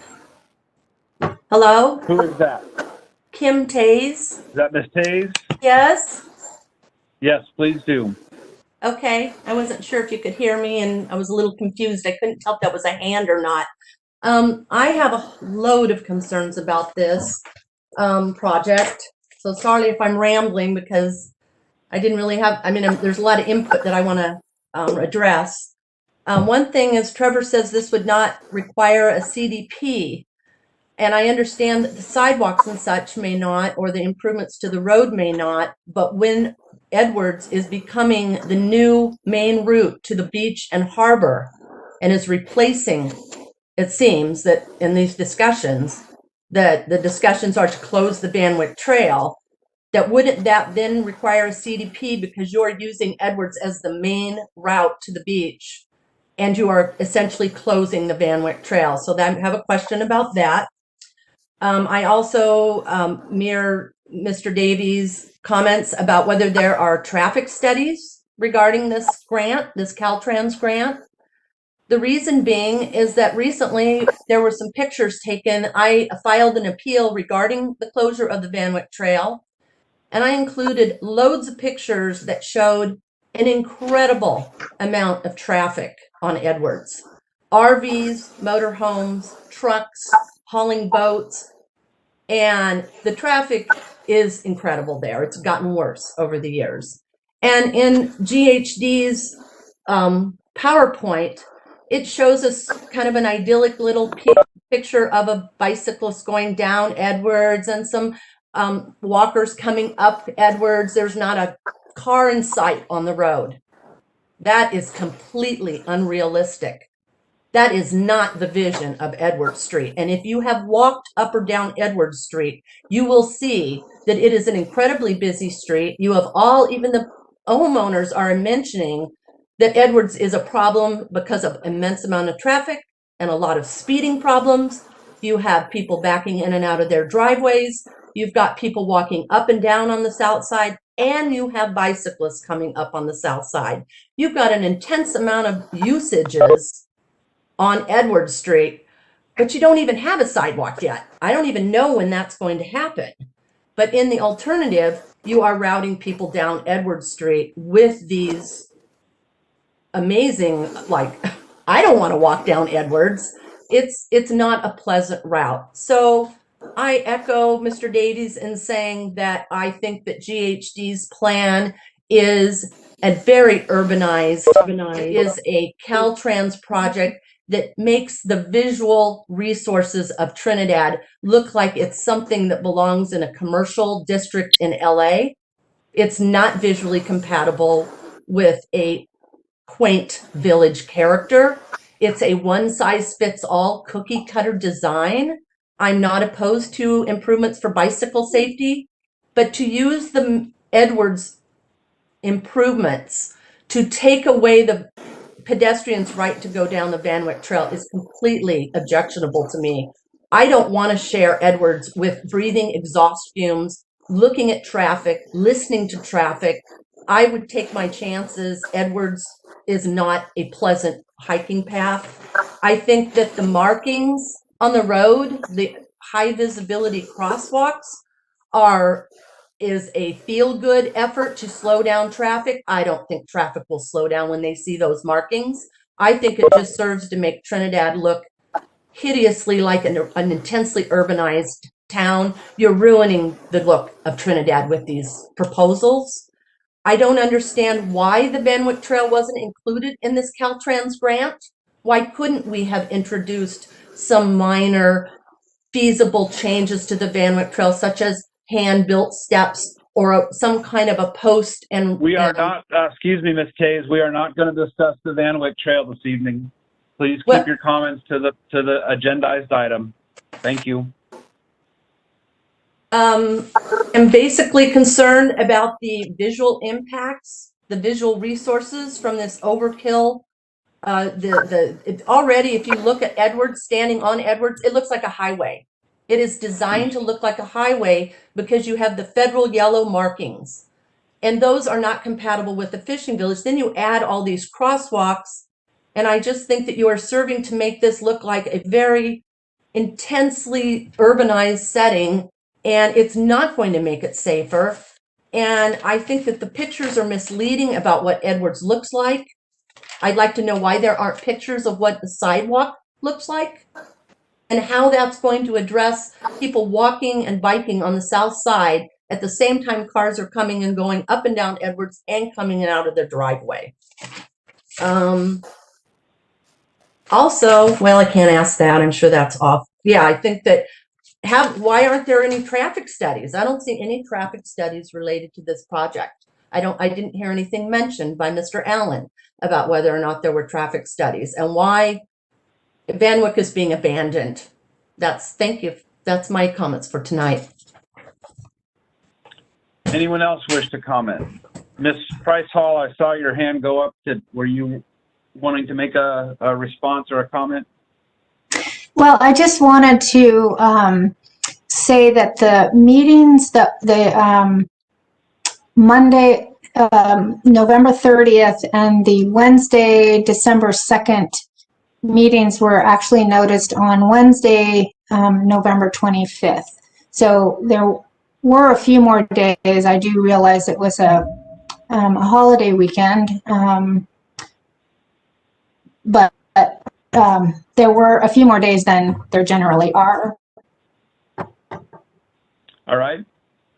Mr. Klumpus, I saw your hand go up. Thank you, Mayor. I apologize for misstating when the notice went out, but to me, it's still not very much notice. So thank you very much for correcting me, Becky. Yeah. Steve, I have a question for you. I'm reading in the connectivity project, and it talks about removal of repaired water lines. So I'm just trying to clarify. We had temporary water supply put in for Van Wyck on an emergency basis. Is it included in this to reroute the water supply on Edwards to provide the necessary pressure and 6-inch line to those on Van Wyck on the street? Good question. And the answer is no. So the city has already repaired temporarily that water line and the storm drain. So the water pressure is restored and the storm drain is conveying stormwater across the slide area right now as we talk. What originally this grant, when it was improving the Van Wyck Trail at that location, was also going to more permanently stabilize the utilities, and that's under the trail.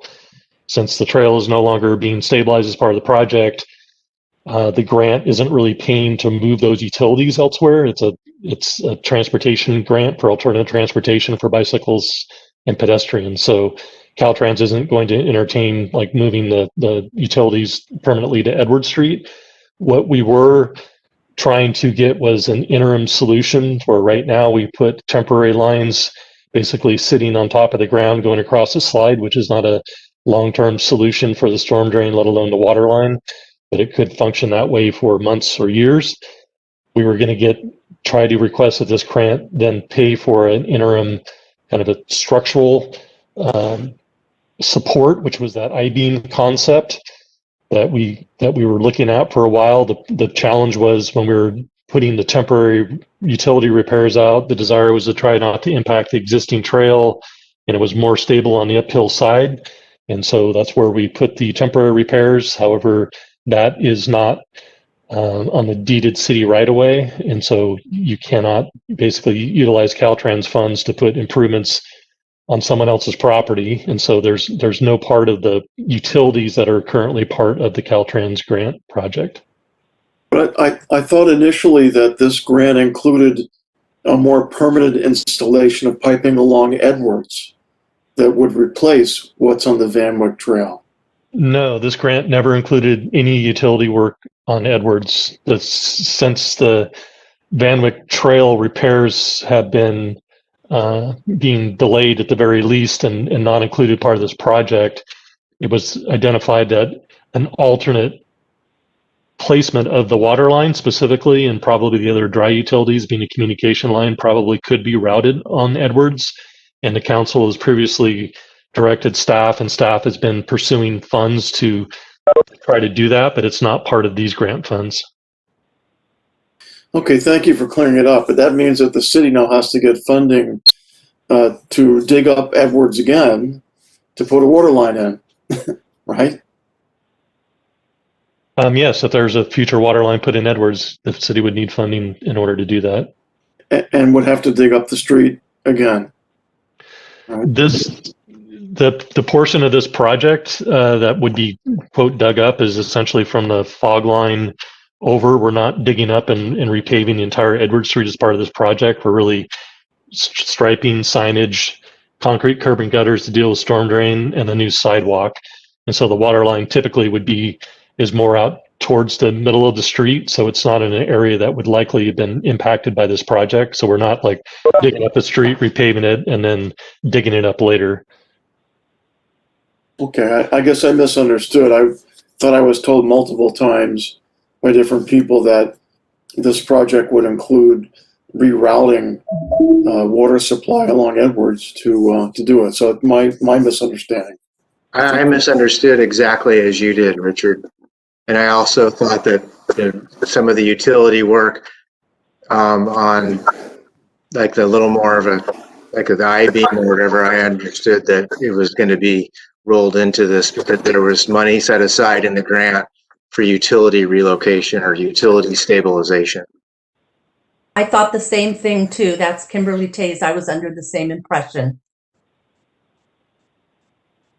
And what is going to happen to the pedestrians during that time? I would like to know. Someone please answer that. What will happen to the pedestrians when all these projects are being done on Edwards if Van Wyck is closed? There has been discussion when the stormwater work is done on Edwards to repair any kind of utilities that need repairing at the time. So we are keeping that in our sights as we plan for the stormwater project. We do have Mr. Todd, J.L. Todd, who has raised his hand, who wishes to make a comment. Mr. Todd. Thank you. Good evening. I am Tim Needham's neighbor, and my wife and I are recent buyers of a home at 829 Edward Street. And while it's only been a few months, our observations are similar to some of those that have spoken before, like Mr. Needham, that at our time in Trinidad, we have not seen one single cyclist on Edward Street. And I'm a cyclist myself. I appreciate that. We've seen lots of pedestrians, but never anybody on a bicycle. It seems like we're trying to solve a problem that doesn't exist. And we speak very casually about the city right-of-way, whether it's 2 feet, and I've heard 10 feet tonight.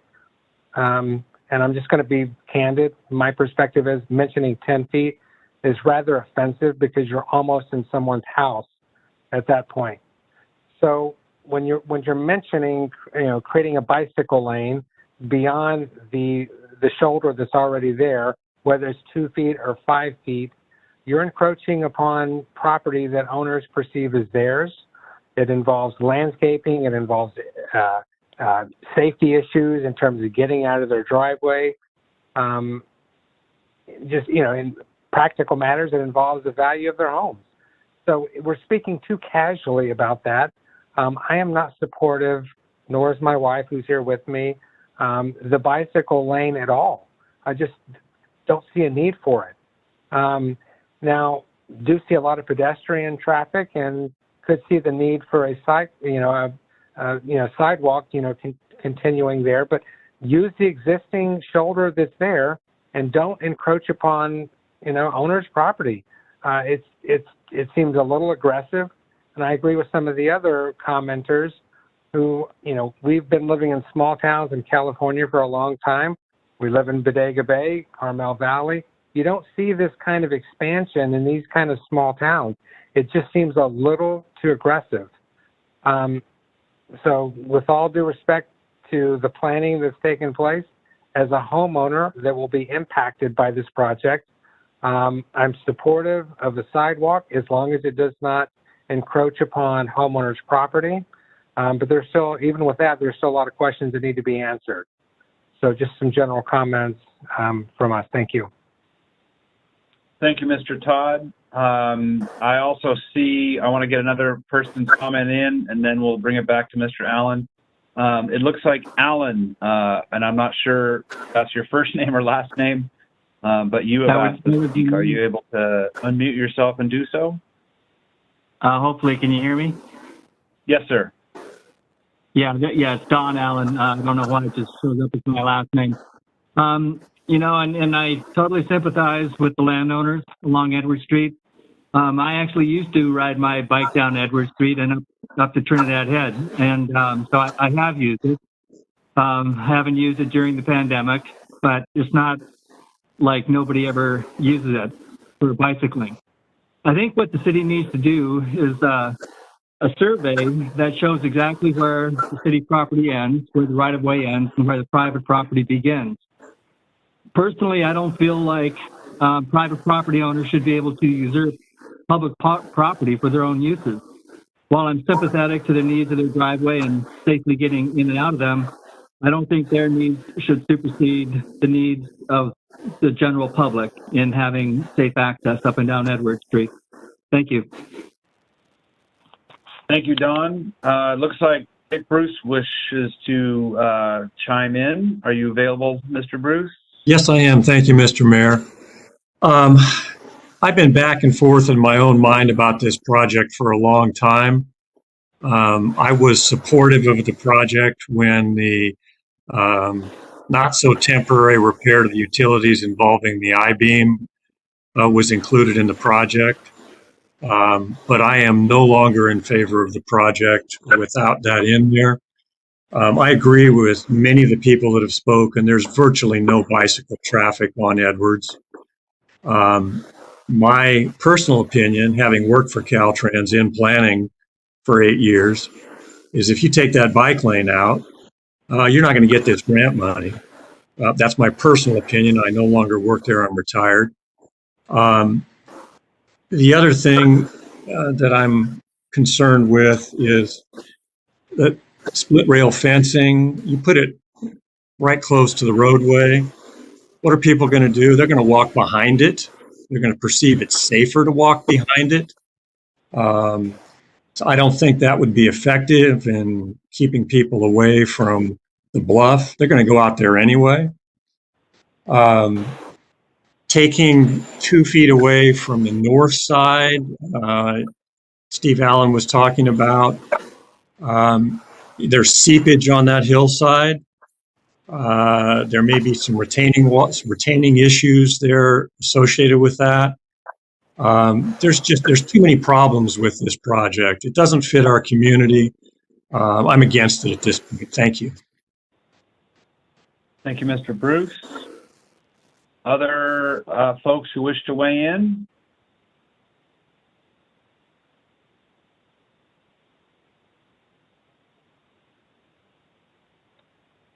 Seeing none for the time being, I'm going to bring it back to the council. I know it's sometimes hard to get to the chat and or the camera to raise your hand, so if you do come up with something, I'll do one more sort of reach out to the public. But at this point, I'm going to bring it back to council for discussion.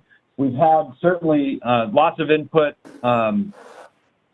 lots of responses from our engineer that, sort of directly responds to some of the questions that have been raised. But I do feel like we're at a point now where we need to make a decision, make some sort of action based on the input we've had this evening and many, many, many other meetings along the way. So I'm going to bring it back to the council for your thoughts. Just one by one, chime in with your thoughts. All right, Steve, I'm ready. Go for it. First thing I'd like to ask Steve Allen. Steve, I don't know, you've talked about different widths of these bike lanes, and we've talked about approximately 2 feet these people are going to lose on their properties. I'm extremely concerned about anybody losing some of their driveway and their ability to get in and out of the driveway. Can we do something with the bike lanes to even make them smaller or make it more, make it better for so we can keep people with the same property and the same driveways, or is that something we can't even work with? So this is Steve. It's a good question. I do believe that there are options to narrow things up beyond where they are now to have even less impact or virtually no impact. Keep in mind, if we're tying in a sidewalk to the existing sidewalk near Galindo, which is 4.5 feet beyond the paved area in the curb and gutter, that you are going to be, there is going to be some impact, but that could be minimized even more in the areas, especially where it's the shortest and steepest driveways. I would like just to point out, Richard Bruce, the comment that you made, I agree with. There's questions about, I like the sidewalk, but I don't like the bike lanes. Maybe we just keep one, get rid of the other. What I heard Mr. Bruce say, I agree with, and that is, I don't think that Caltrans is going to see it that way. So they have their grant was addressing multiple things, and so we have to achieve the goals of the project, or they're likely to take the money away. So that is partly why we're trying to incorporate these features, but there is options to change the width and try to further minimize impacts to property owners. And the only other thing I'd like to point out on that is, this is not my project or, any one of staff's projects. These started from previous council meetings and previous city managers, and were requested to try to pursue things and try to get them to work out. And so that is what we're trying to do. So I'm more than happy to take direction and provide the city with what they want to do. But I would just caution the council, if you were to toss the whole project and want to walk away, my main concern isn't the project itself. It's just that when the city goes after grant funding, if you don't finish the grant and you basically cancel it and walk away from it, it can impact your ability to get future grants. So just want you to be aware of that. Yeah, I'd like to, thanks, Steve. If we were to be able to remove, you said it's 2 feet. I want to find a way to, if we're going to continue with this, that these homeowners are not going to lose any driveway space. Is that a possibility with just, as you said, is 2 feet all we're talking about that impacts what they have right now? It's essentially it's about an average of 2 feet. If you go down to the Galindo intersection on Edward Street, where you're tying into existing sidewalk, it's about 4.5 feet on that first driveway. So it's not just a consistent 2 feet. My feeling is that still is that we have a road that is being used and a lot of people walk on it, and we do want to have a safe place for people to go. And I think, although this may change the looks of it, I think it's important that we provide safety on a road that, as Kim says, is traveled a lot, and a lot of bigger cars coming up and going up and down it. And I agree that the bike lane is probably not too important because there aren't many people riding bikes down the road. I do too. I have occasionally gone down and added that onto my ride. And Tom is right about one thing. I don't think anybody really is going to go that part of the bike route into Galindo, but at least it's there for safety purposes. And if kids are going to ride down there, we can feel a little bit better about kids being on Edwards on the way down. So I like the idea of the safety, and I also like the idea that we're trying to accommodate fencing and some other things that have been requested to try to protect some of the property. So I think there's a lot of good things in it. So I still am for it. I appreciate what I'm hearing, but I am not I really want to make sure that these driveways, these people that are coming out of their driveways are not impacted. I think that's a really important part of this. So if we can work that out, I think that would really help being able to do this and seeing if we can get this road to have a nice sidewalk and be safer for people to move up and down it. Thank you, Jack. I'm going to revert back to the general public. Someone texted me that they've been trying to raise their hands, but weren't able to. So at this point, I believe Ms. Cox would like to make a comment. Are you able to do so, Dorothy?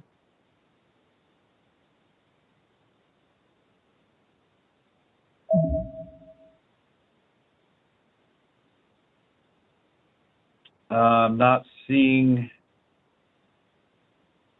Let's give her just a second. I know it's *6 on my phone unmutes it when I'm listening on the phone and I'm muted.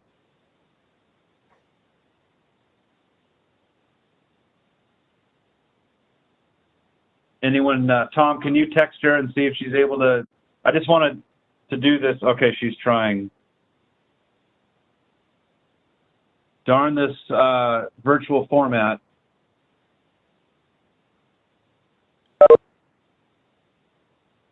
Did I hear her chime in?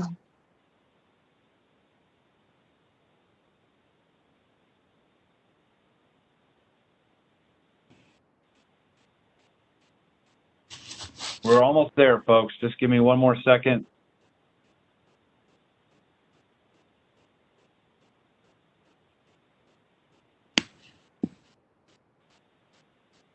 All right, we're gonna revert back to the council.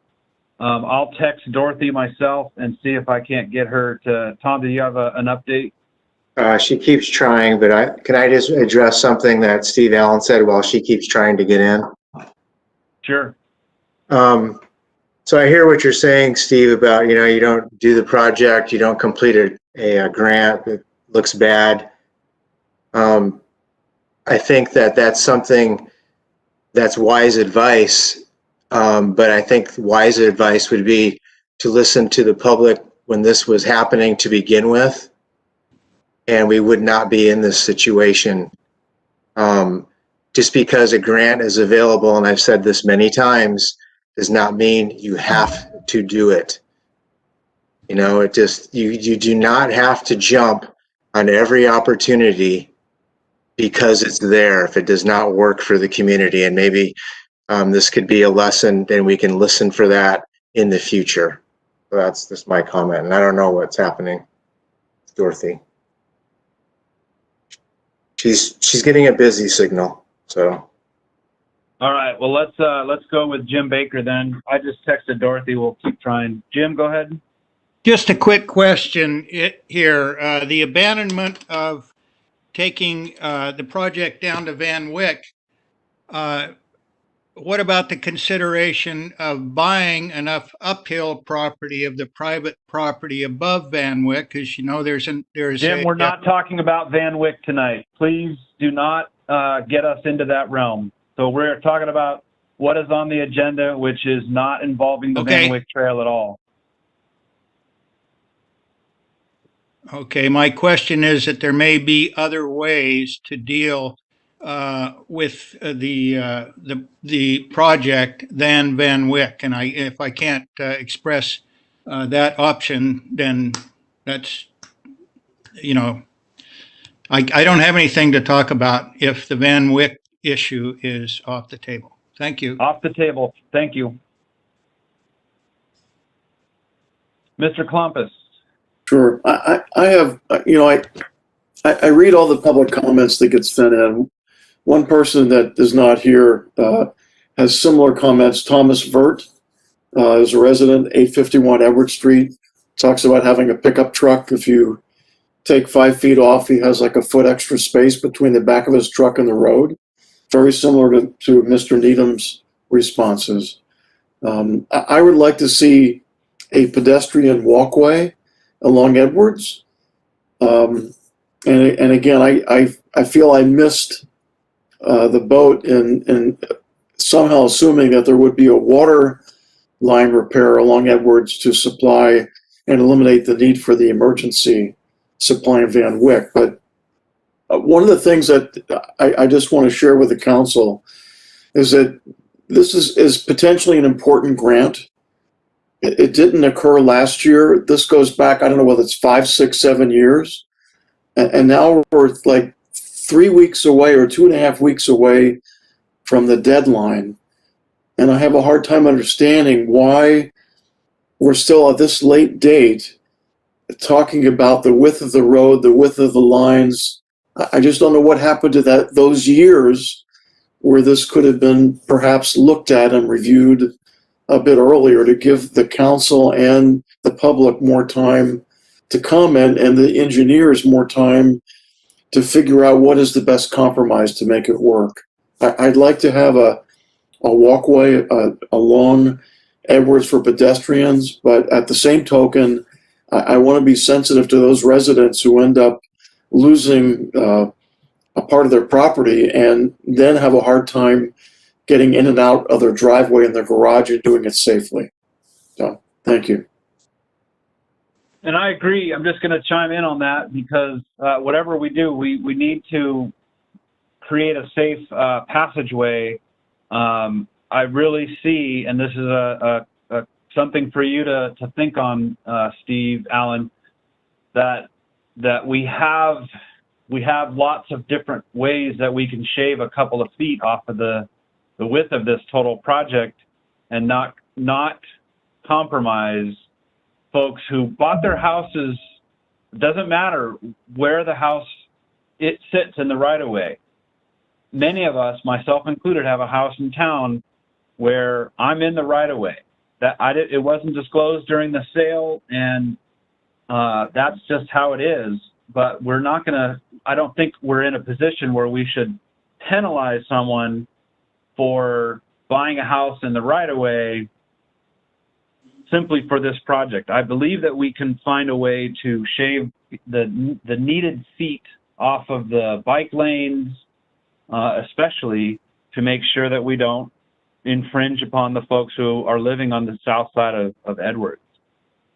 So, Steve, is there, in your professional opinion, do we have the ability to not impact the people on the south side of Edwards and still create a safe? I know you've addressed that safety is the main concern that Caltrans is after with the width of lanes and whatnot, but we really are, in essence, penalizing people on the south side of Edwards unnecessarily, in my opinion.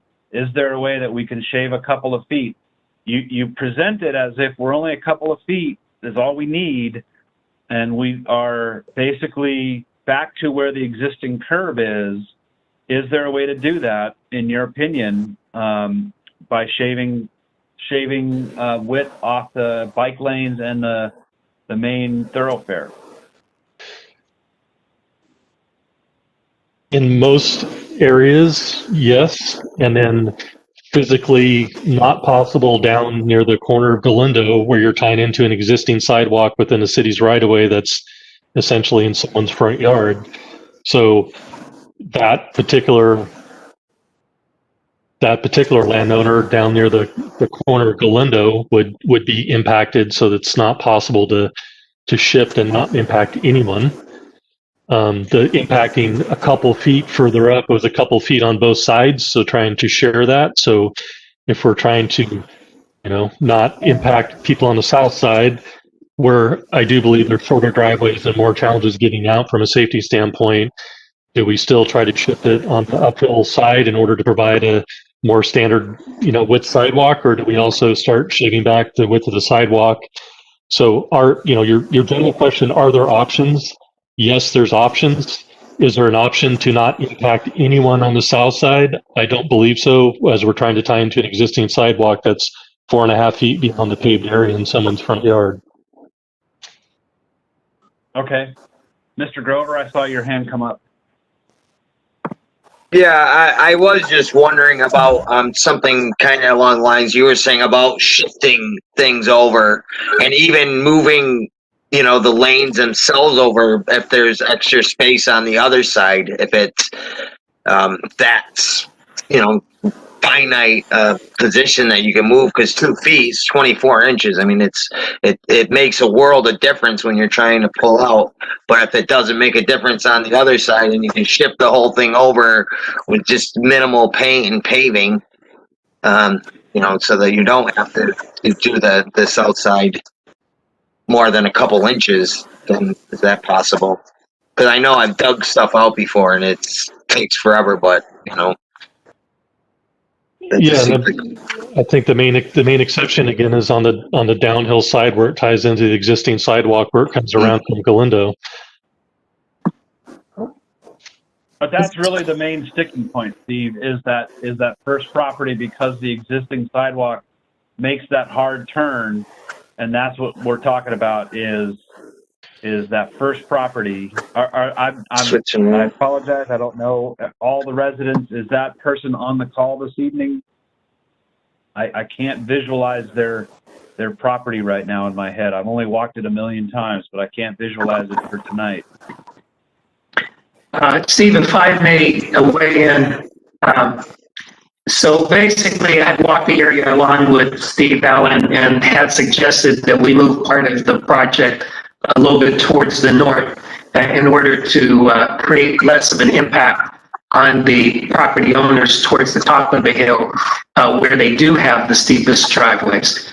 So basically, what Steve Allen's getting at is that the intent is to try to minimize the impact for the steep driveways. But as you get closer towards Galindo, some of those properties, they don't have a steep driveway. So therefore, it's not really that much of an issue.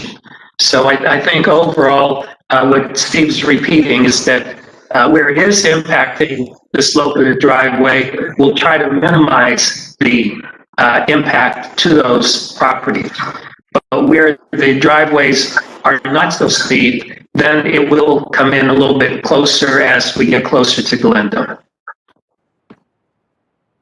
And that's my recollection too, is that the driveways are less steep as you get down closer to Galindo. Other comments? I see your hand up, Jim, but we're with the council right now, so I'm going to keep it with the council for other comments, and then I'll go back to the general public. Okay. Other thoughts or comments from the council? Yeah, I'd like to add something, Steve. Go ahead. I'm just kind of curious, maybe for Eli and Steve Allen, we're getting pretty close to the time we have to get this information, that this grant has to be finished. I know Steve's going to go back and try to see if we can find a way to give these homeowners more property. How do we get? Are we going to need to meet again? How do we get through the rest of this? How soon do we have to have things done to finalize this process?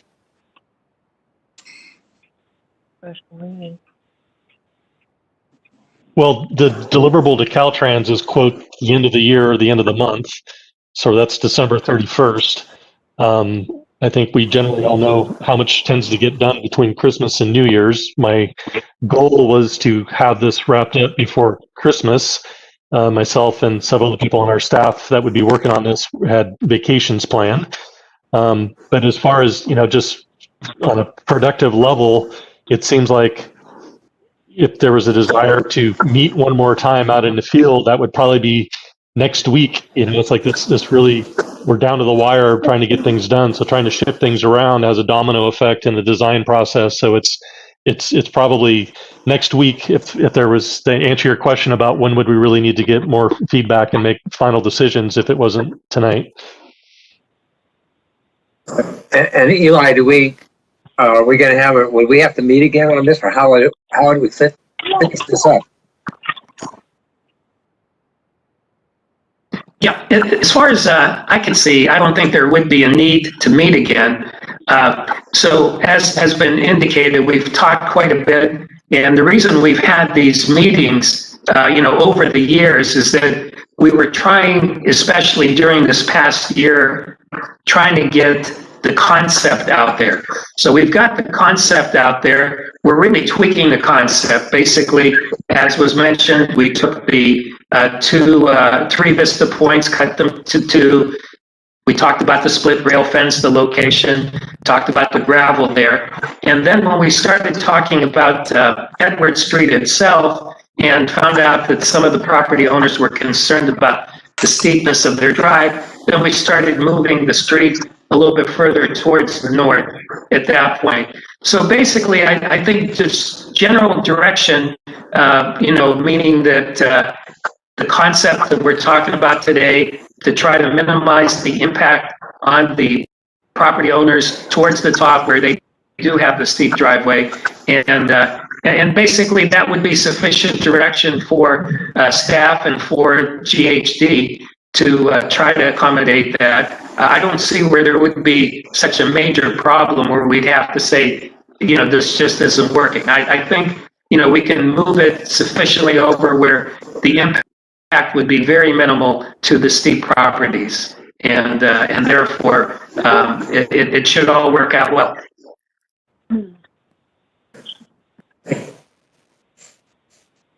All right, at this point, I'm going to bring it back to the general public and give Dorothy one more chance to weigh in, just because I know she was interested in, and also Jim Baker has his hand up. So Jim, why don't you go ahead and provide your comment, and then we'll hopefully hear from Dorothy. Okay. You're on mute, Jim. I think Dorothy's in. You're on mute, Jim.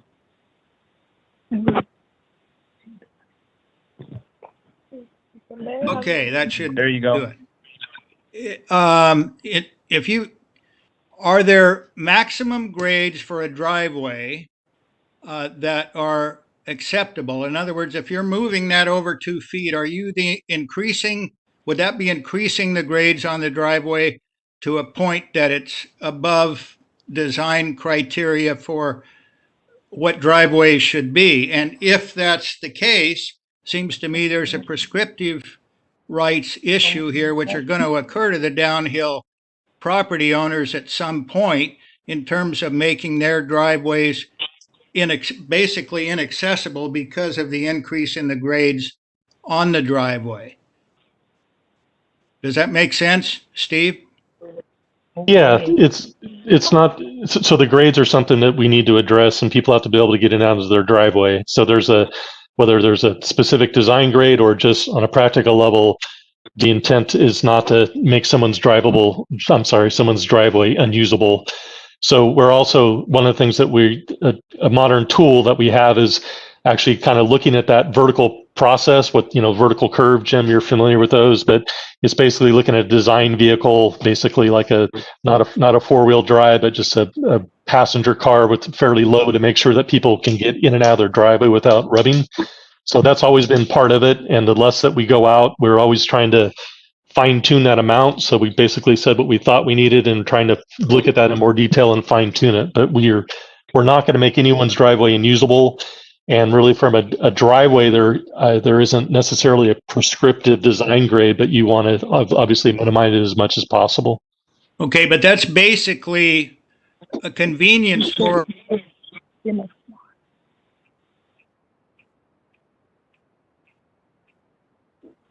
a city right away. So if you wanted to press this process, you could move it out that 2 feet, but you're trying to thread a needle that I agree with somebody else said, this is basically an impossible situation from an engineering standpoint to please everybody on both sides of the street. So that's my comment. And I think there's a legal issue here as well in terms of making those driveways unusable for the property owners on the south side, and whether or not that's a prescriptive right that they might use, and whether or not that's something you're taking into consideration in your design criteria. That's a comment, not a question, I guess. Well, again, it's Thank just you, to clarify. Oh, go ahead. Go ahead, Steve. Just to clarify, the design, we are taking that into consideration, the design, and we're not making any driveway unusable, either from the steepness to be able to pull in and out, or to have enough room to park a vehicle in front of the garage, between the garage and the street. We're not trying to take away anyone's parking or make their driveway unusable to go in and out. So what we're proposing, what's on the current plans, has a very minimal impact to the driveways and doesn't change any of that. So I just wanted to clarify that. Okay, thank you. Ms. Cox, I believe you are up. You're up, Dorothy. Hello? Now, am I here? Yep, we can hear you. Okay, well, I'm going to say that in the last about 10 months, I've walked the Edward Street walk every single day, down and up. I've never seen one bicycle, not one bicycle. The side, when we walk to the side of the white line. It works like a sidewalk. Mary and I do not understand why the white line was not extended all the way down the hill. It just sort of abruptly ends partway down, kind of past Katie's. It just, where the work ended, the white line ended. And the white line is a great visual for when you walk, that you walk on that side as if it's a sidewalk. I'm going to just say from the beginning, I'm not in favor of this project, never have been, even when it was worded with other titles. This is not something this little town needs. No one's given very much consideration to the traffic on that street as far as tourists and crabbing and all the things that go with that little stretch of Edward Street. You can try and put a little urban-looking area in a little teeny fishing village, and it doesn't match. It isn't needed. It is absolutely not needed. I don't know why we even look at this again. Like I said, I walk that every day. We have a route that we take when we come up Galindo Street. We go down Edwards and back around. We loop. There's no need for what you guys are planning, and I don't know if you feel like you have to spend money because you got a grant. You don't need to. We already voiced this about other things in town. Just because you get a grant doesn't mean you have to accept it and use it. We don't need this. I'm glad I waited to get my opinion in. I'm not the only one that feels this way. Thanks.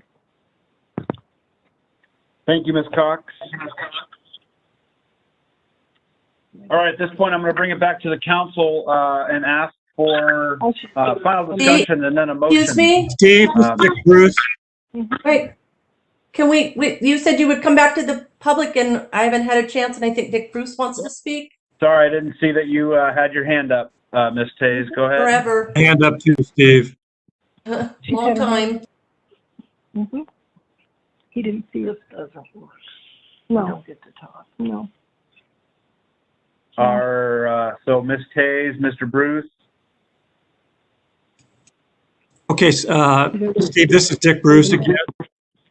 I really think the council really needs to look at this project. What's it for? To improve pedestrian safe way from the top of the hill to the bottom of the hill at the seascape. To get the Caltrans money, you're going to have to include the bicycle lane. I can almost guarantee you that.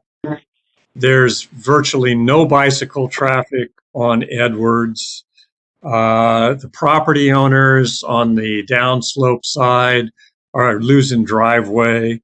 Really, council, really look at this. Don't just go for this grant money when the answer to this safety issue is staring you all in the face, and it's the elephant in the room, and it's the Van Wyck Trail. Thank you. Thank you, Mr. Bruce. Ms. Tays, did you want to have a final comment? Yes. What I would like to know is, I really agree with what everyone's saying as far as this project. I see it as a one-size-fits-all project that does not fit Trinidad. It's too urban. And what I think is if there is going to be a project that you abandon this one, what's really important is that you put a project down Edwards that includes burying the utilities. Because, and you're probably going to try to close me down here, those utilities, especially the water, I believe it's drinking water, is subject to vandalism. Somebody could take that water, somebody could drill into it. It's not just for fire.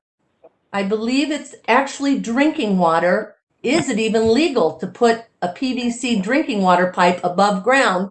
But any project that's done on Edwards should include, not a problem with the sidewalk, but it should include the utilities, which several of us thought it did include. And also, if you're going to move ahead with this project, please reconsider the paint striping and markings so they don't look so urban. Go and look at Carmel and some of these other charming villages on the coast of California, and you will see they are not adopting this Caltrine style. You do have a choice, and I don't believe that GHD has told you that you have a choice as to how that roadway can be marked so it's not so visually obtrusive. And I never had my question answered. I'm getting reversed here. What will happen to pedestrians when Edwards is torn up if the Van Wyck Trail is closed? Where do the pedestrians go? And no one answered my question. Thank you. Steve, do you have any comment about construction? I know that's far down the road, but where pedestrian traffic would be rerouted during construction? Yeah, it's somewhat common requirement to require the contractor to provide that access.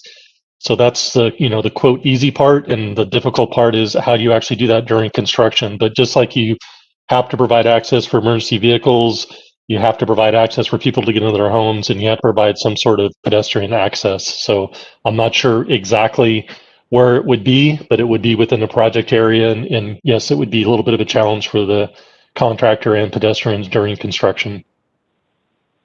Okay. Any other public comment? And again, the chat was more effective previously, so if folks want to raise their hand, please let me know.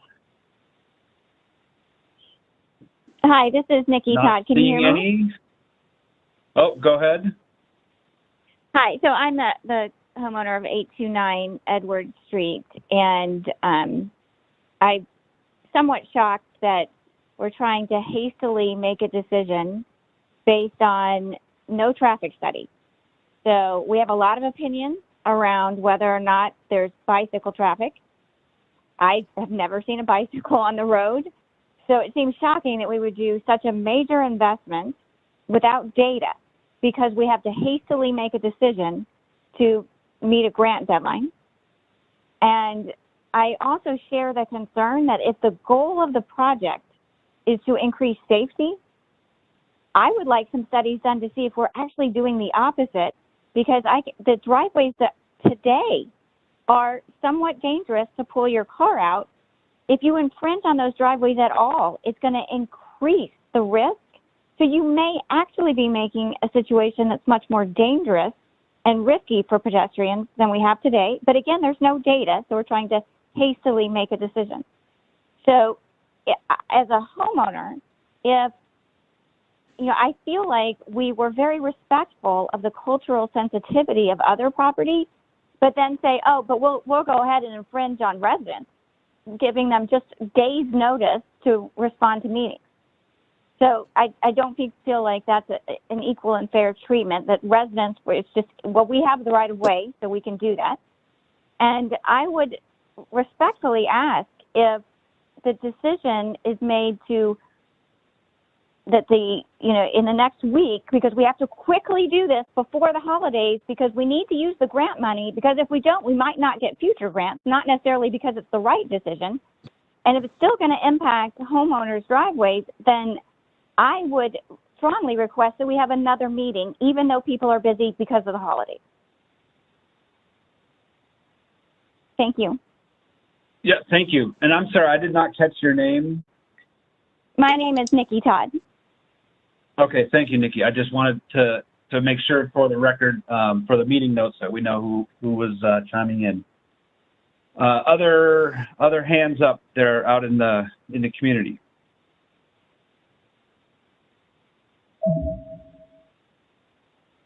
All right, not seeing any. I'm going to try to bring it back to council again. At this point, we have heard from quite a long list of folks, and we have a tough decision in front of us. And safety is a concern, as is the treatment of our residents. And so I am looking for a motion from the council. I believe that we're at the point where we're ready for a motion to direct staff one way or the other, and looking for that from the council. Mr. Davies. Yeah, I'll throw a motion that we, based on public opinion and public comment regarding this project tonight and in the past, that the project stalls and stops, does not move forward. Abandoned. All right, we have a motion to cease this project and end the grant work. Do we have a second? I'll second that motion. We have a second from Mr. Klompus. Yes. Any discussion? All those in favor? Let's do a roll call just because we want to make sure that we're 100% clear. Gabe, are you able to do roll call? Yes, let's begin. Councilmember Davies? Aye. Klompus? Aye.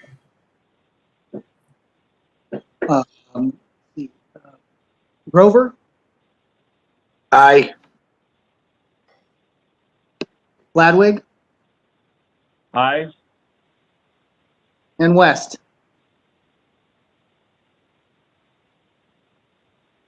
Councilmember West? He's muted. Unmute. No. I hear 4 yes and 1 no for a motion to abandon the project. Thank you, Mr. Adams, for that.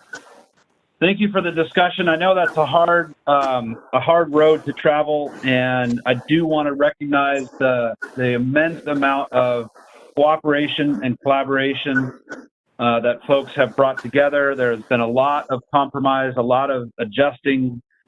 We still have some issues around clearly marking the edge of the study area, the village site, that we need to address. So that does not fall on deaf ears. So we definitely need to bring that up in the very near future.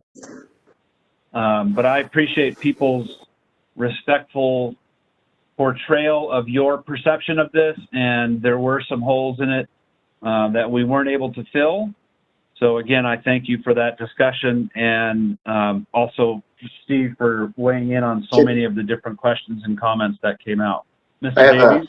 Yeah, I would just like to reaffirm what we just voted on. So it's my understanding we just voted to stop this project and cease work on this grant project. I want to make sure that that is exactly what everybody else understands, so we don't have to revisit this as we have done other things. That is correct. Thank you.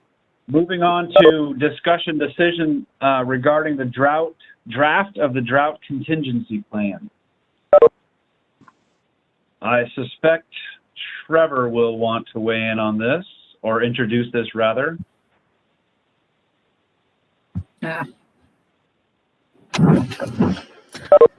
Good evening. Okay, switching gears. So I provided a little bit of background in my report. You might recall that the council directed the Planning Commission to work on a drought contingency plan back in April, and that was right after the Planning Commission submitted their policies for water hookup, responding to water hookup requests from outside city limits.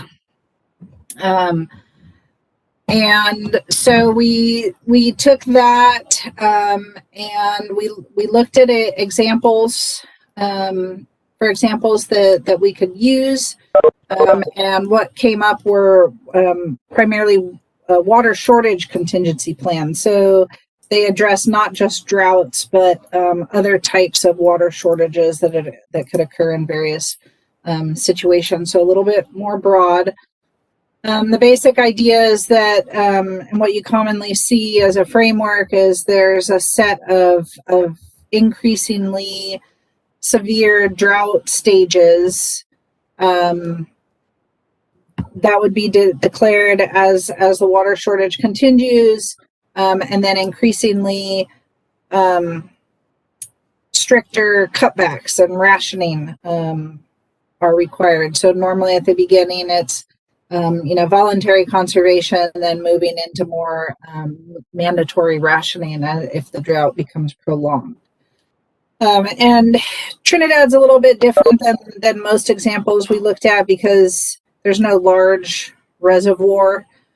So conservation early in the season isn't going to, preserve water later in the season, because what the city can pump and treat at its water plant each day is a function of how much water is flowing down Muffin Creek each day.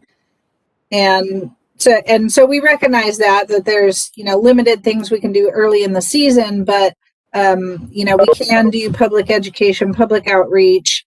We can start encouraging conservation and get people used to the idea of conserving water, so that if rationing is required at some point, it might be a little bit easier to do that. So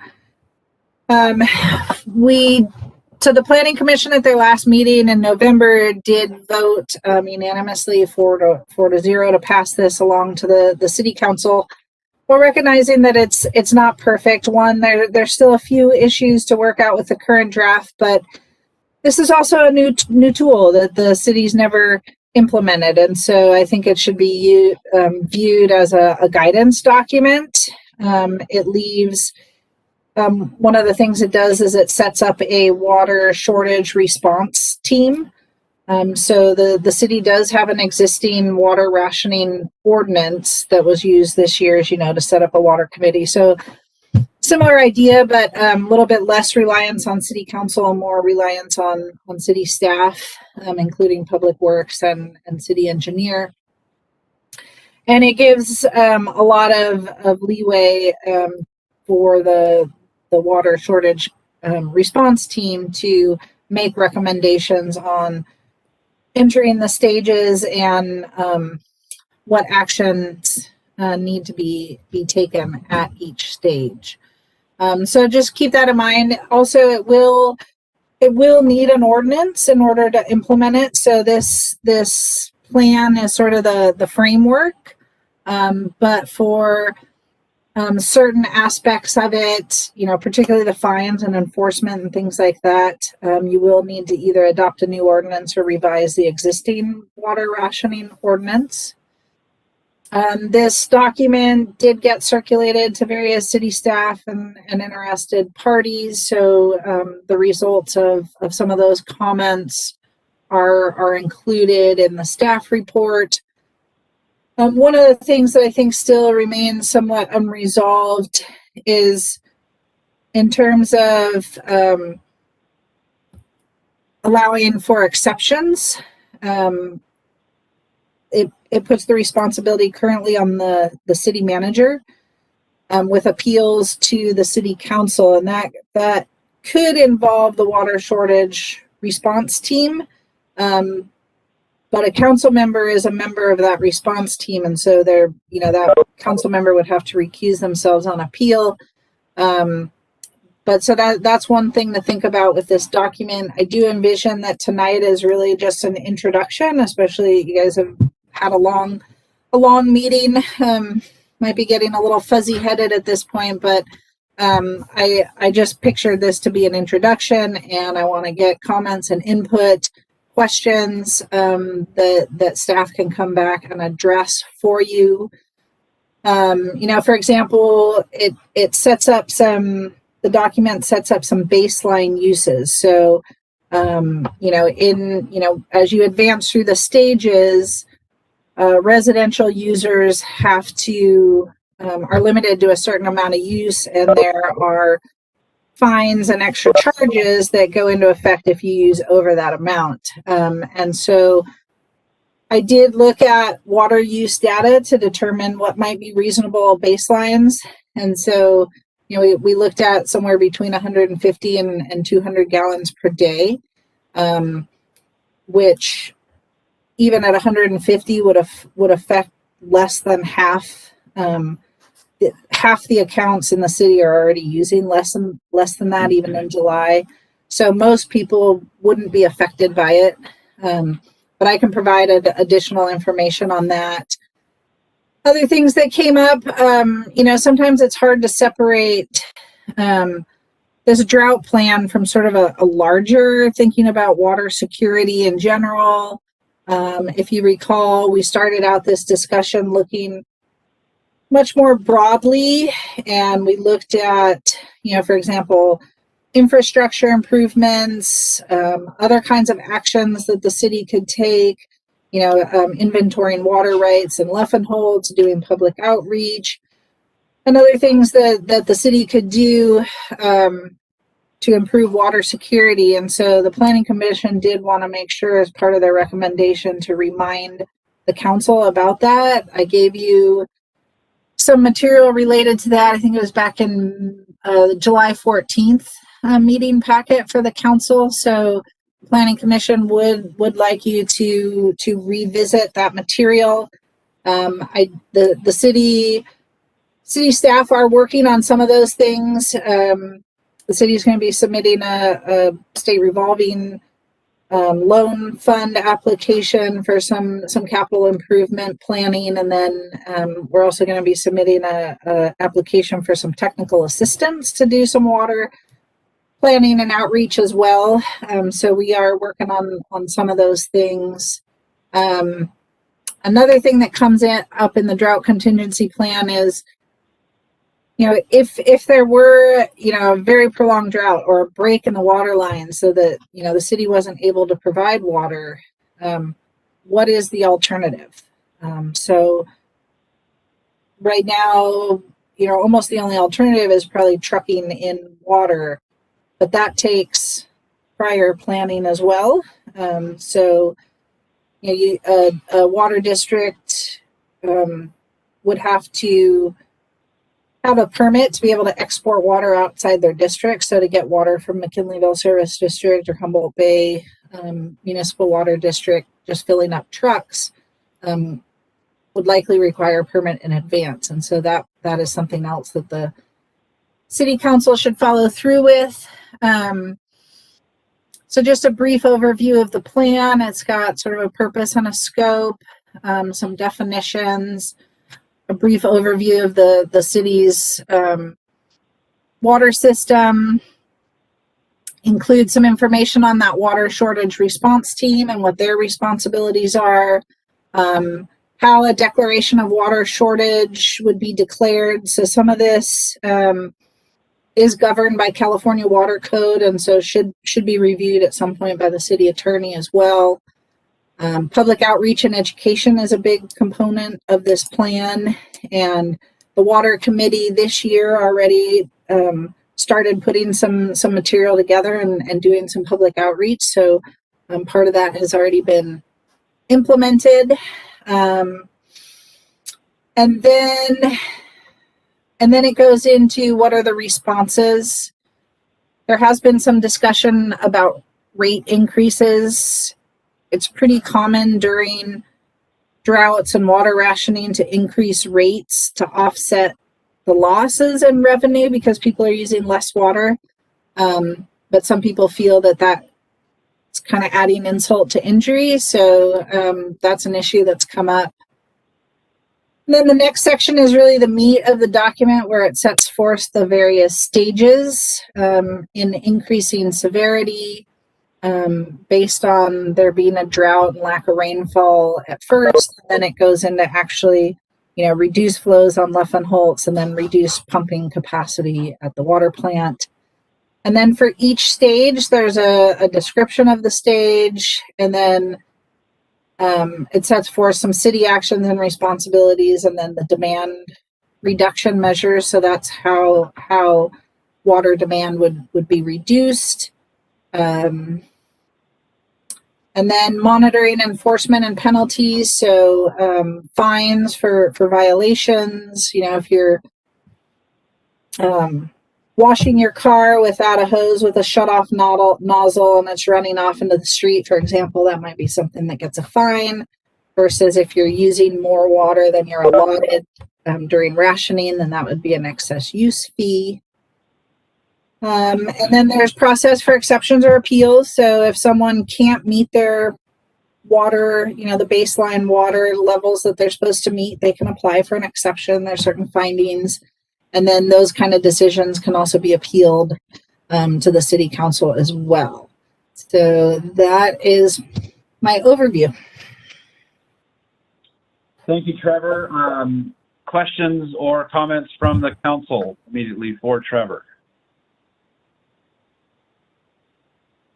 I've got a couple. Go ahead, Mr. Davies.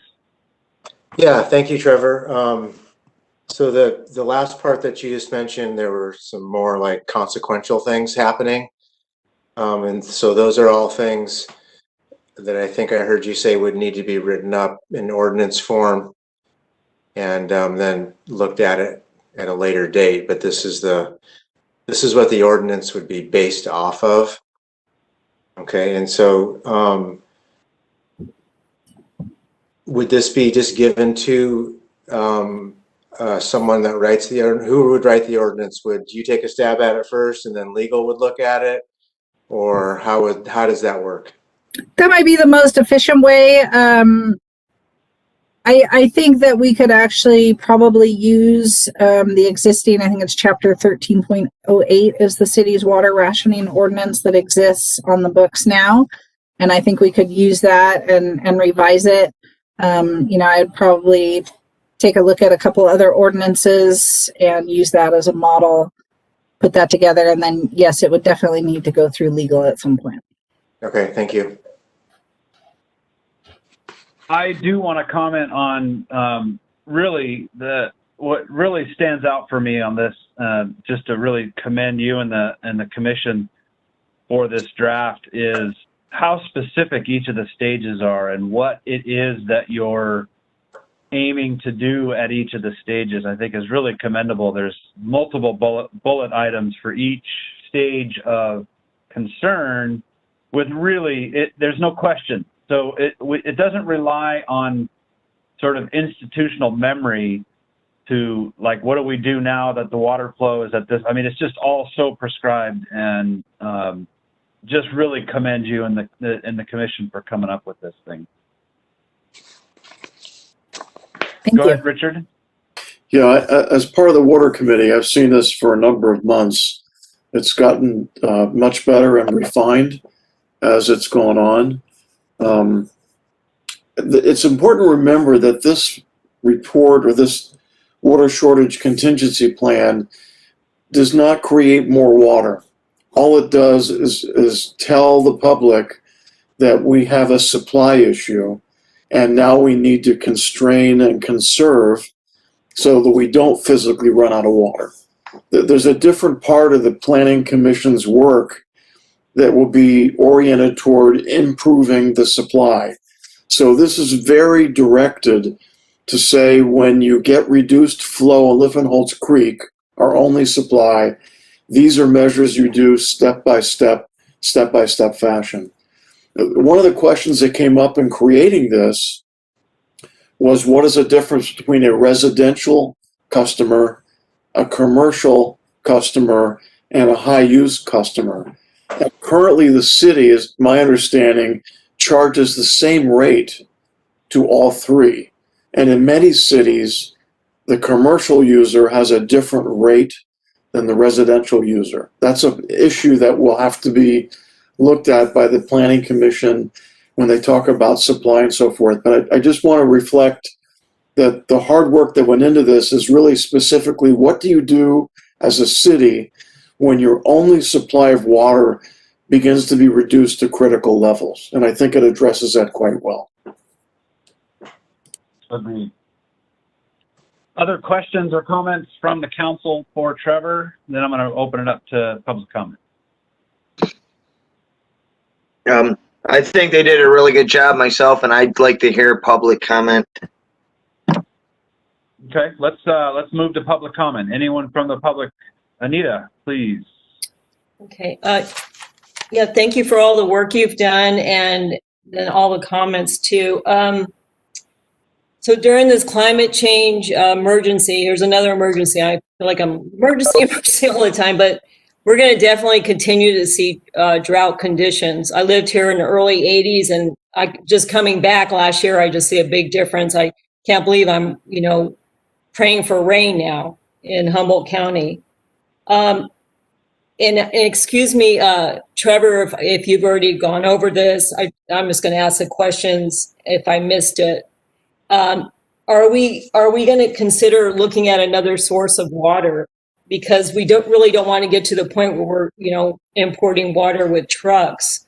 So another source, for example, from Humboldt Bay Municipal Water District. Other questions are we creating a timeline for catching and storing rainwater, repairing all the leaks? I know that's been mentioned before. Storing the water, I think I already said that. And then the concern is that it's everyone's concern that we don't want to reach those critical levels. And I had a question, if we had a fire in Trinidad, would we have the ability to put the fire out? And then if we did, I don't know how large the fire would be, would we run out of water in that case? And as you know, the whole time this summer and this fall, while we were surrounded by fires and the fires that took months to go out and the largest fires that we were surrounded by, I kept thinking we have to be prepared. Trinidad has to be prepared for next year, next drought, next fire season. So I just hope we can do that. And so that's a lot to say, a lot of questions. So I'll stop at this point. Thank you. Yeah, I think all very good points. I do recommend you look at that document that's in the July council packet, because yes, we talked about a new summer intake system that might not be as impacted by low flows, Humboldt Bay water, encouraging rainwater catchment, fixing leaks, increasing storage. So we did look at a lot of those things, but very briefly. So this is, like Richard Columbus was saying, a very small piece of that, and it is sometimes hard to separate out all these issues. But yeah, we were really looking at how do you respond when you do have a shortage for this particular document. And fire flows, yes, the city has adequate fire flows. There's, I think it's about 300,000 gallons of storage, and then also mutual aid agreements with CAL FIRE. So, the city engineers have assured us that we meet minimum fire flows, but that's, maybe minimum isn't always the most comfortable.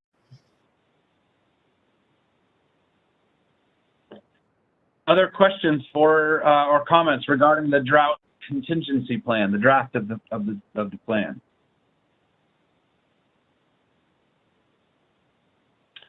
All right, you have, I believe, a fairly uniform sort of agreement that this is a great draft of the plan. You were saying in the beginning, in the introduction, that you need something from the council at this point. Could you just reiterate that just for clarification, what it is you need from us regarding this water plan? Well, just inputs, comments, questions, anything you want me to come back and address in more detail next time. I think the primary sort of outstanding question for me is in terms of the granting exceptions. Would it be best for that to be done by the city manager, or would that be best done by the Water Shortage Response Committee? And then similarly for appeals, if it's the city manager, should it go to the Water Committee first and then to the council, or directly to the council? If it's the Water Committee making the decisions on exceptions and fines and things, then the appeal would obviously go directly to the council. But I think that's sort of the one outstanding question is whether that should all be put on the city manager or whether it be more appropriate for the water shortage response team. I've got two questions on that. One is, could you explain a little bit more about exceptions? And then the second part is, if a city council member is on this committee and there is a decision made contrary to what a customer would like, I think would there be an issue with that city council member voting on that in an appeal format back to the city council? Yes. So yeah, that's one of the issues as why this has come up. So yeah, the exception. So, for example, when water rationing starts, basically right now we just divided accounts up into residential and everything else at this point. And so residential users would be held to 150 gallons a day, 150 gallons per day. And if they can't, say if they have a large household or whatever other reason there might be, they would apply for an exception. And same with so commercial users that use over a certain amount. I think I forget if that's set at the same 150 or if that was 200 gallons a day. They would have to cut back by a certain percentage instead of, cutting back to a certain. So if you can't meet your allocation, then you would request an exception, and there are certain findings that need to be made that you've reduced water as much as you can and that it's for a good cause. And then yes, so if the water shortage response team includes a council member and their decision were to be appealed, they would not, to the council, that council member would not be able to vote on the appeal. Okay, thank you. So that's a tough, I don't know how to move forward on that, because you wouldn't want to put a council member in that position of not being able to vote on the appeal. They've already made a decision at some point in the process. So we're left with either the city council, the city manager being in charge of exceptions, or the water shortage response team being in charge of exceptions. So yeah, how does everybody else feel about that? What are your thoughts? I'm leaning towards a group of people deciding on it. There's just an awful lot of room for difficulty when you have one person make decisions. Clearly, there will be guidance from the council, from the ordinance and whatnot on what those exceptions look like. But a lot of those exceptions can be made without being in the public eye. And if there's a large group, or not a large group, there's a small group of people that are responsible for weighing in on that, you retain that multiple perspectives.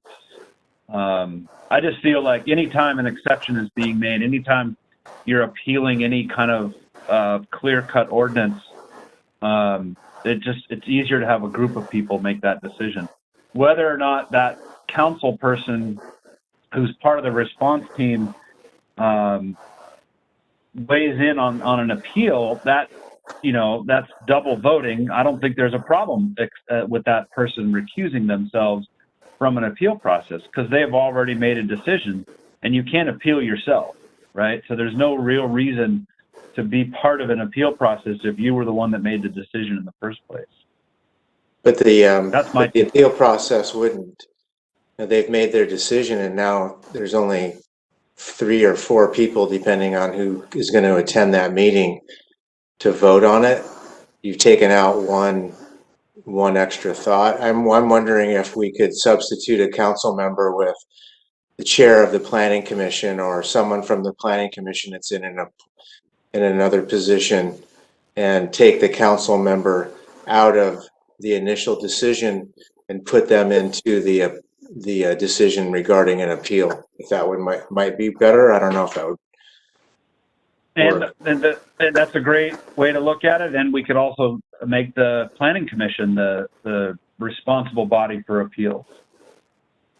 Yeah, that's a good point. Because really the reason that appeal. there's a council representative on this response team is because it was sort of spearheaded, not sort of, it was spearheaded by Richard. So really we just need I mean, these are all great discussions. We just need to make sure that we're setting it up where it's an objective review at every step. Exactly. Yeah. I'm happy with considering the planning commission as the source of appeals. I don't know if we run into, a lot of times the council is tasked with reviewing appeals of decisions made by the planning commission. So I don't want to, start messing with Robert's rules and whatnot, but just sort of put it out there. Yeah. And I wanted to say that, make a comment about that as well. When we make decisions that are different than the planning commission, sometimes it might come back to get us a little later because it shows an inconsistency in our legislation, just to put that out there from a policy perspective. Yeah, but I mean, that's why we're here. It's a checks and balances system. That wouldn't make sense that we would always think it would look bad on us if we didn't agree with what the planning commission agreed to. Well, yeah, I'm talking about in a substantive manner, though, not just like because I don't agree because my opinion. It depends. For me, that's just a standard I set. I need something substantive to look at it objectively as possible. And have something substantive as evidence based of why I'm going against them. Because they seem to go with findings, like they actually get into the weeds of the policy and the ordinances, which I'm really impressed by. It shows a real commitment to the process. But we definitely have our individuals. Perhaps our direction then is just to make sure that these exceptions and appeals are done by a group of people instead of an individual. Yeah, maybe that's really the take-home message here. Richard? Why not have the water shortage response team handle the actual exceptions that way? And if there is an appeal, just have the appeal go to the city council. Straight to the council. I think you eliminate the issue, and it makes the decision process to me a lot faster. But the person still gets to appeal the full council, which remains open to the public, and everyone gets to see it. To me, it solves both issues.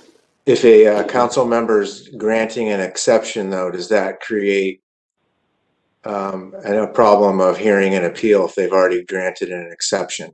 Well, no, I think he should be able to hear it, but he or she is only one vote on quite a minority vote. So even if they were to support the exception and it would come up to the council, that one vote is not going to depend whether it gets appealed or not. It's not enough votes. This is probably a question for the attorney, but my understanding would be they shouldn't vote because they've already made a decision, so they're biased in voting on an appeal. So they've biased themselves by already having made that decision. But I'm wondering, so I'm thinking two options. One, the water shortage response team, instead of including a council member, could include a planning commissioner, or the body hearing the exceptions could be the water response team minus the council member.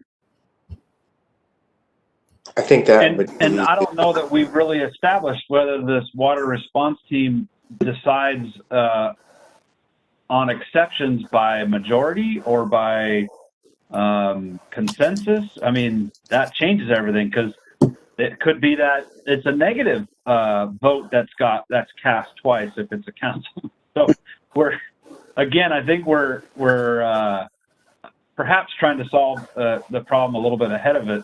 I think it's really just we need a group of people to decide on exceptions and a group of people to decide on appeals, and wherever that makes sense, I think is where it will lie. So that's just, again, that's my thoughts. Well, I think it's important to solve the problem before it becomes a problem. And if we just would say that I can't remember who said this, maybe it was Trevor, that the city council member just recuses from hearing the appeal, or, you know, approving or denying an appeal, or we just put a different person on the response team. And then we don't have to worry about it, and we have a full council that's never heard this, and it's a completely unbiased hearing, because it's a quasi-judicial hearing when someone's appealing something, and you have to have not weighed in on it in any form, from my understanding, which is one of the problems with putting a council member on a committee that is making decisions that would come to the city council, in my opinion. Richard, are you willing to give up your seat on the water response team and try to recruit someone from the planning commission with your zeal and interest? That would be fine. I mean, I'd like to be on this committee, but at the same token, maybe there's some other areas that would require my input that could be more productive. Yeah, well, you're on the water committee, and that could be a different thing than the water response team. And my understanding was the water response team was the one hearing exceptions, making decisions on exceptions. And it seemed like to me that it was different than the water committee that you're already serving on. And by no means am I trying to say you shouldn't be on it. I'm just trying to put out that we make the best decision as a council, and we can all vote freely on something rather than feeling like you're handcuffed at some point. Does the water response team only do exceptions, or is it going to have a variety of tasks? Yeah, good question. So, and the water response team it would basically be the new version of the water committee. So in your current rationing ordinance, you have a water committee that's 2 council members, and the water shortage response team would take the place of the water committee in the current ordinance. But their primary responsibility is advising and guiding the city on response action. So advising the council on declaration of stages and what demand reduction measures. So again, this plan was sort of seen as guidelines, and it might, depending on the situation, how rapid things are occurring, you might institute more or fewer of those measures depending on the circumstances. And so, yeah, they would be guiding implementation of this plan and the ordinance. Would that be then that this exception part of it would be something where the councilman on the committee would say, I can't be part of this, and we would have an exception maybe from a planning commission or someone who would be able to step in primarily for exception. Absolutely. And maybe the water response team should include a planning commissioner and a city council member. And then for the exceptions, it's the water response team minus the council member. There you go. That's an elegant I think Richard should be on this. That works. Yeah, I mean, that it just makes it easier. We don't have to question what's going to happen at the next step. Richard has a vested interest in this after going through the process. Seems like the best of both worlds, and we can agree to that.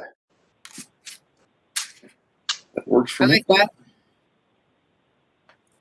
Are there other aspects that you wanted guidance on, Trevor, at this point from the council? No, I think that was the primary loose end. I think,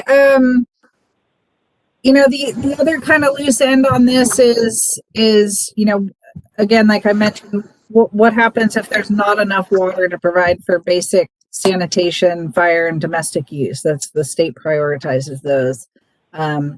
Because we're not at a point where if that happened in 2 weeks, we could do anything about it to supplement water, except maybe purchase bottled water for people or something. So, that's sort of a piece that's a little bit longer range planning. But it is a piece that should be developed, I think, to implement this plan, because what if we get to the end, we don't really have a solution at this point. Right. Okay. And that's part of the general plan, though, really, right? I mean, because it's going to incorporate all of these different aspects, right? I think this is more detailed than what we'll end up with in the general plan, but I think it's part of the larger water security planning process that we're kind of talking about with infrastructure improvements and things like that the city's moving forward on. But I just want it to be recognized that is, it's kind of an incomplete piece of this right now. Okay. Any last comments then from the general public or from the council regarding the drought contingency plan?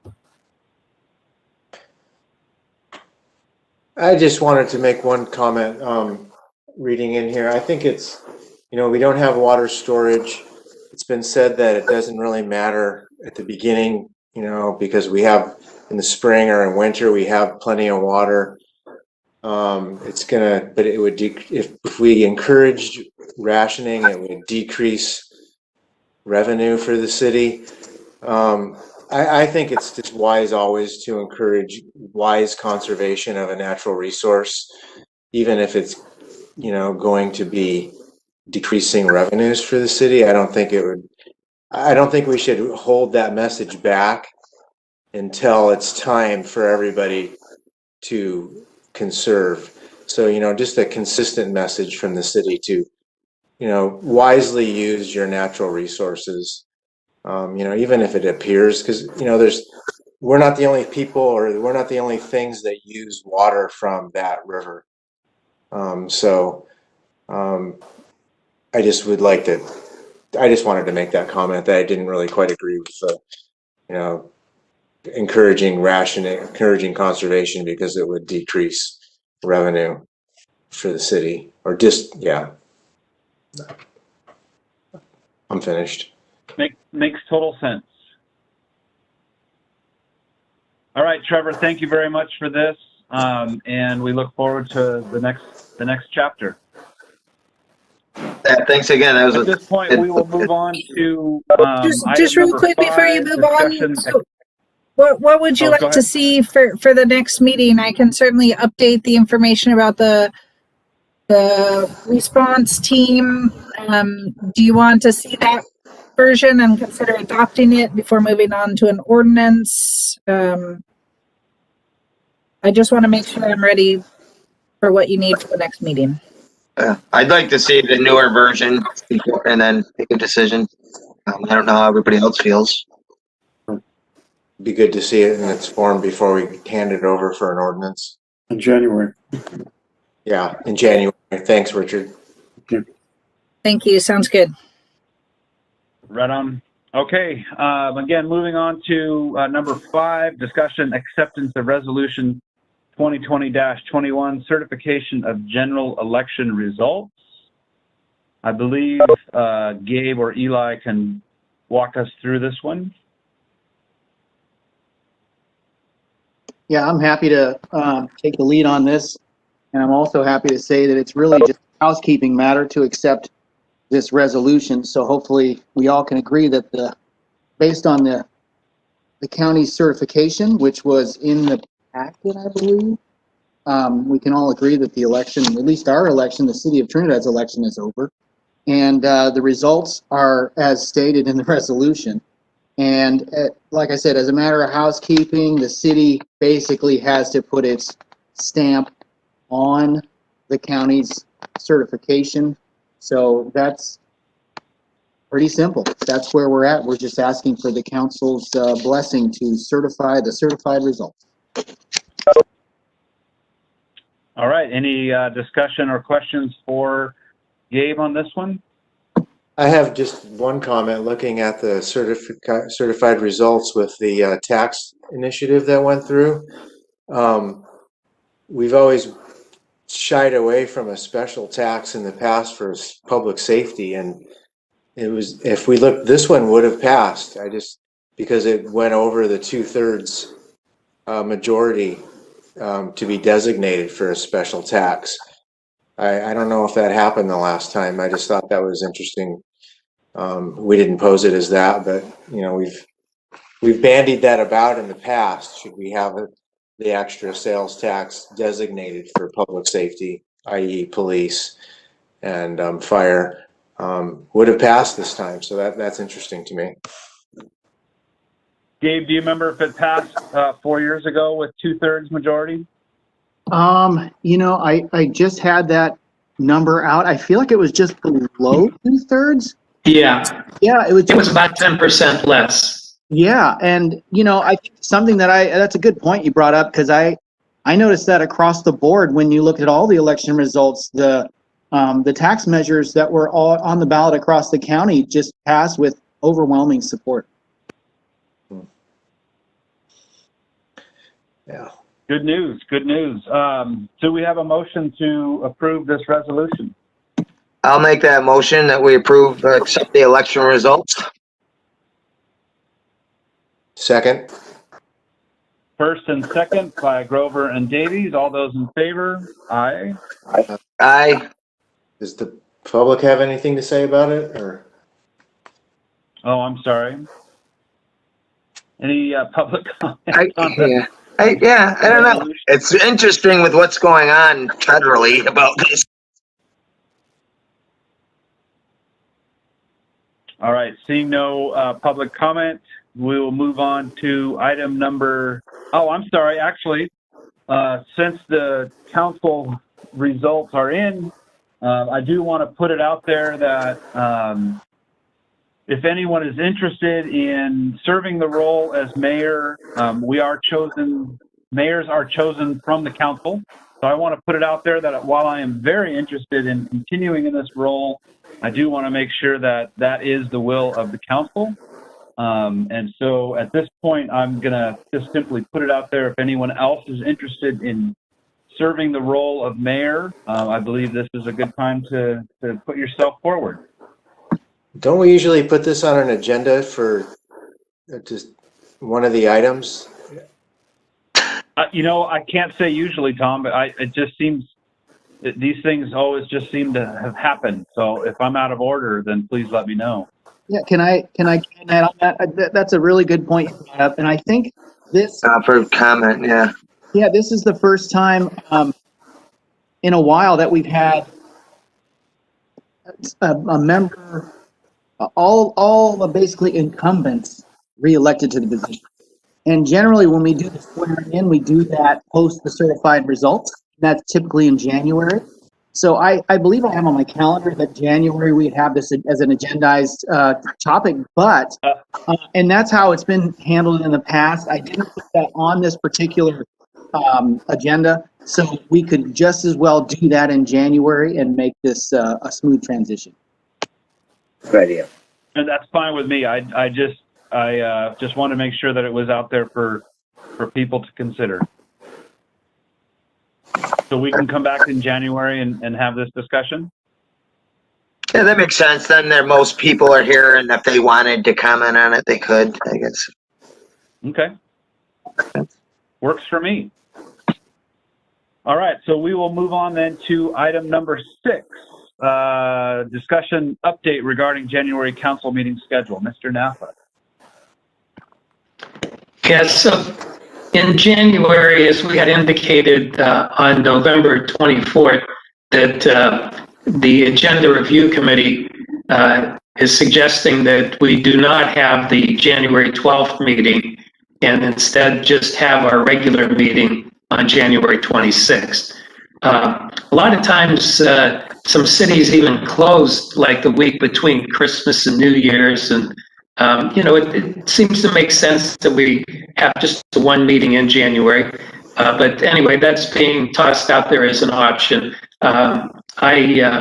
at least at the time being, it doesn't look like I'll be available for that meeting, although I could possibly, do it through WebEx. It may be possible, but otherwise, I would suggest having the regular meeting on the 26th, and then if some kind of an emergency or something comes up, we could schedule a meeting, before then, such as the 12th. I'm certainly happy meeting once and during our second regularly scheduled or placeholder meeting in the end of the month. Yeah, I'm good with that. It seems like we're going to be doing a couple extra things anyways. So.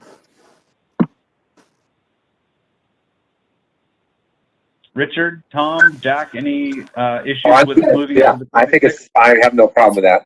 I'm fine. It seems fine as long as we don't have any time-sensitive things that have to be decided on.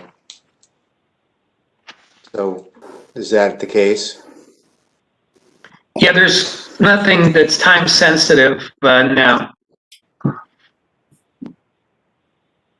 Okay. I do also want to note. Go ahead, Eli. Okay, if there's, if you want to give us consensus, I just wanted to note that next Tuesday, December 15th, we have the joint meeting on the STRs. So it would be the STR Advisory Committee, the Planning Commission, and the City Council on the joint meeting. Yeah, can we get that on the city calendar? Because it just says Planning Commission regular meeting on the 16th. So I'm assuming this supplants the Planning Commission's regular meeting, but I could be wrong. No, they're still having their regular meeting on the 16th. This will be on the 15th. Okay. So, yeah, it's not on the calendar right now. So I was curious if that was still actually happening. It wasn't, advertised like the rest of the meetings, so.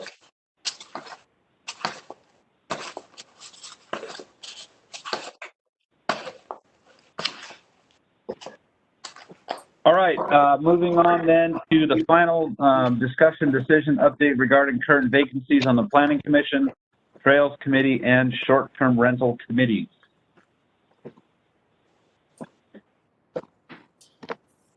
I believe in our packet we had interest from a resident to join the Planning Commission. So, Eli, do you have any further updates for us regarding these?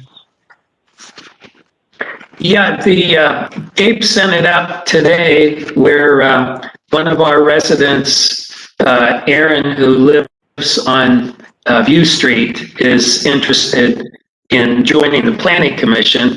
That will actually end up being on our January agenda.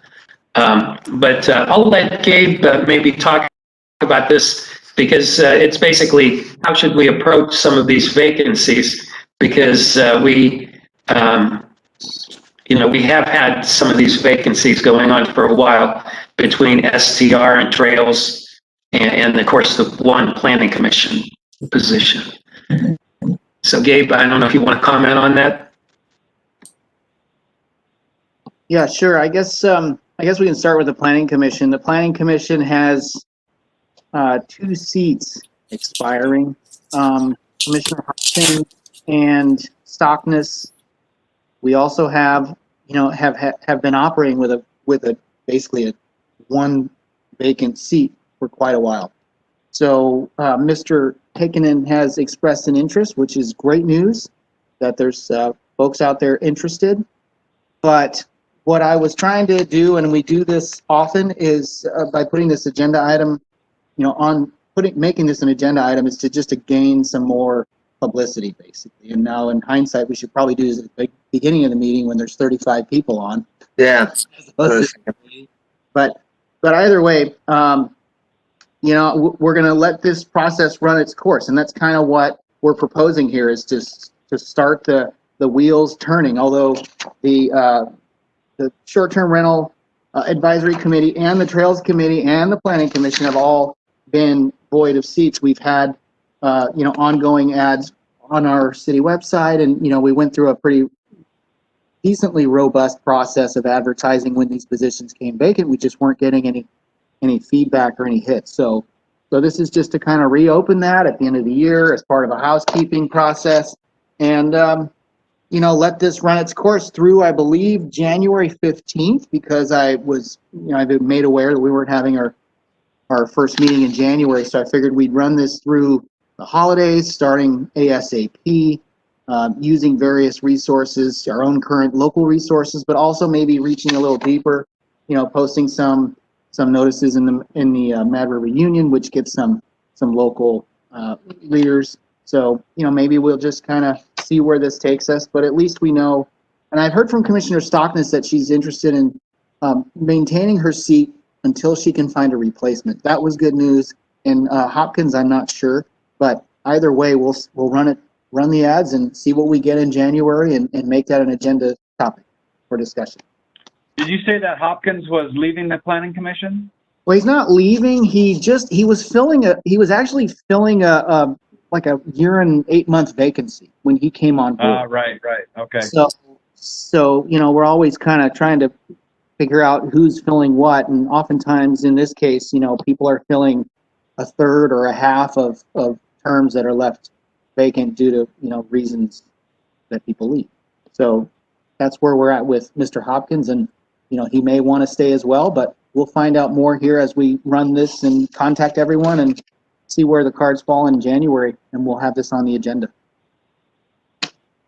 Well, I think it's really on us too to start knocking on doors and really giving people real specific, not, hey, would you think about doing this, but hey, we need you to do this because, and really, I think that's how all of us found ourselves on the council, is someone else came up and made a convincing argument to get involved. So I think it's on the five of us for sure to reach out and see if we can't find some other folks who can get involved.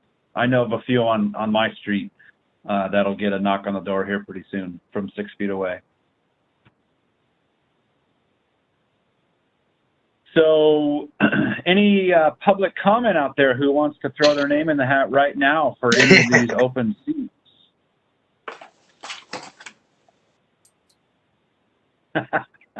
Well, it was worth a shot.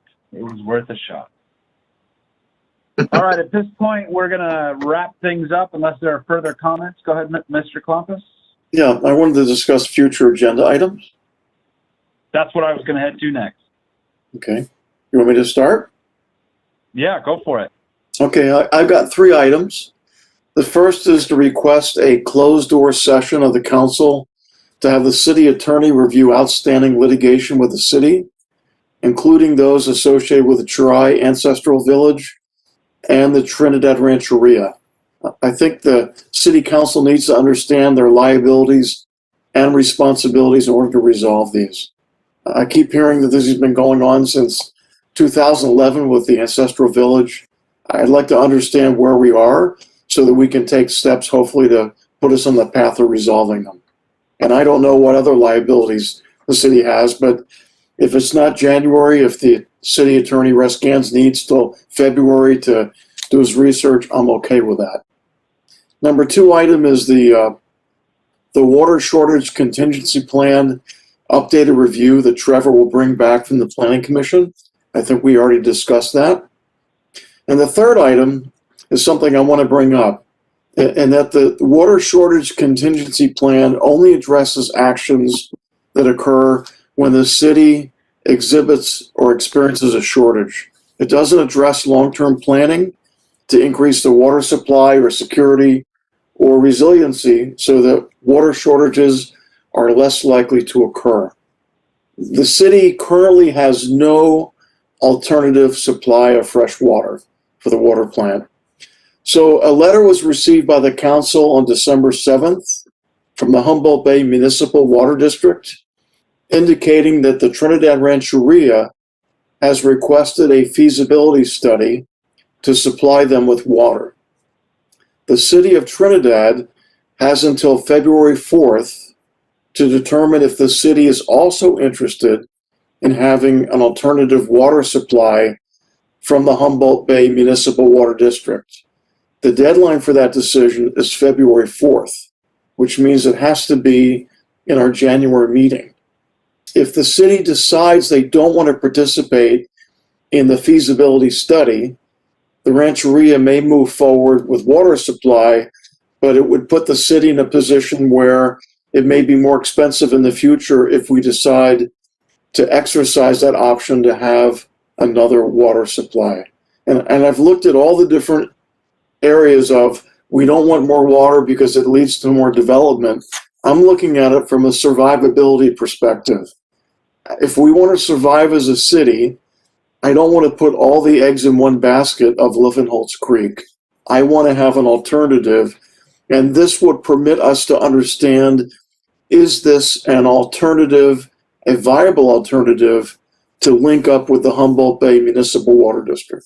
So to me, this should be an item in the January meeting, because we need to make a very timely decision about participating in a feasibility study. It's not to hook up, it's just to see what will be involved in doing so. But thank you. Other future agenda items? Thank you for those, Richard. I'd like to propose an additional closed session personnel evaluation. Again, just another conversation for city manager evaluation. Okay.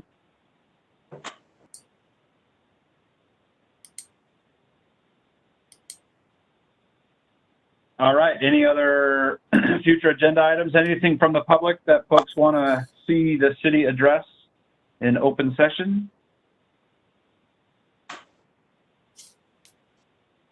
Yes, I disagree with Richard. I'd like, with Richard. Sorry, I'm tired. You guys must be really tired. I'd like to see an agenda item to explore Humboldt Bay municipal water as an alternative source of water. Thank you. That was hard to say. Thanks. Thanks, Anita. All right, as you progress through your days, if you think of other agenda items, by all means, let us know. Other than that, the meeting for this evening is adjourned. Thank you very much for your participation. Thank you. Thank you. Thanks, everyone. Stay healthy. Bye, everyone.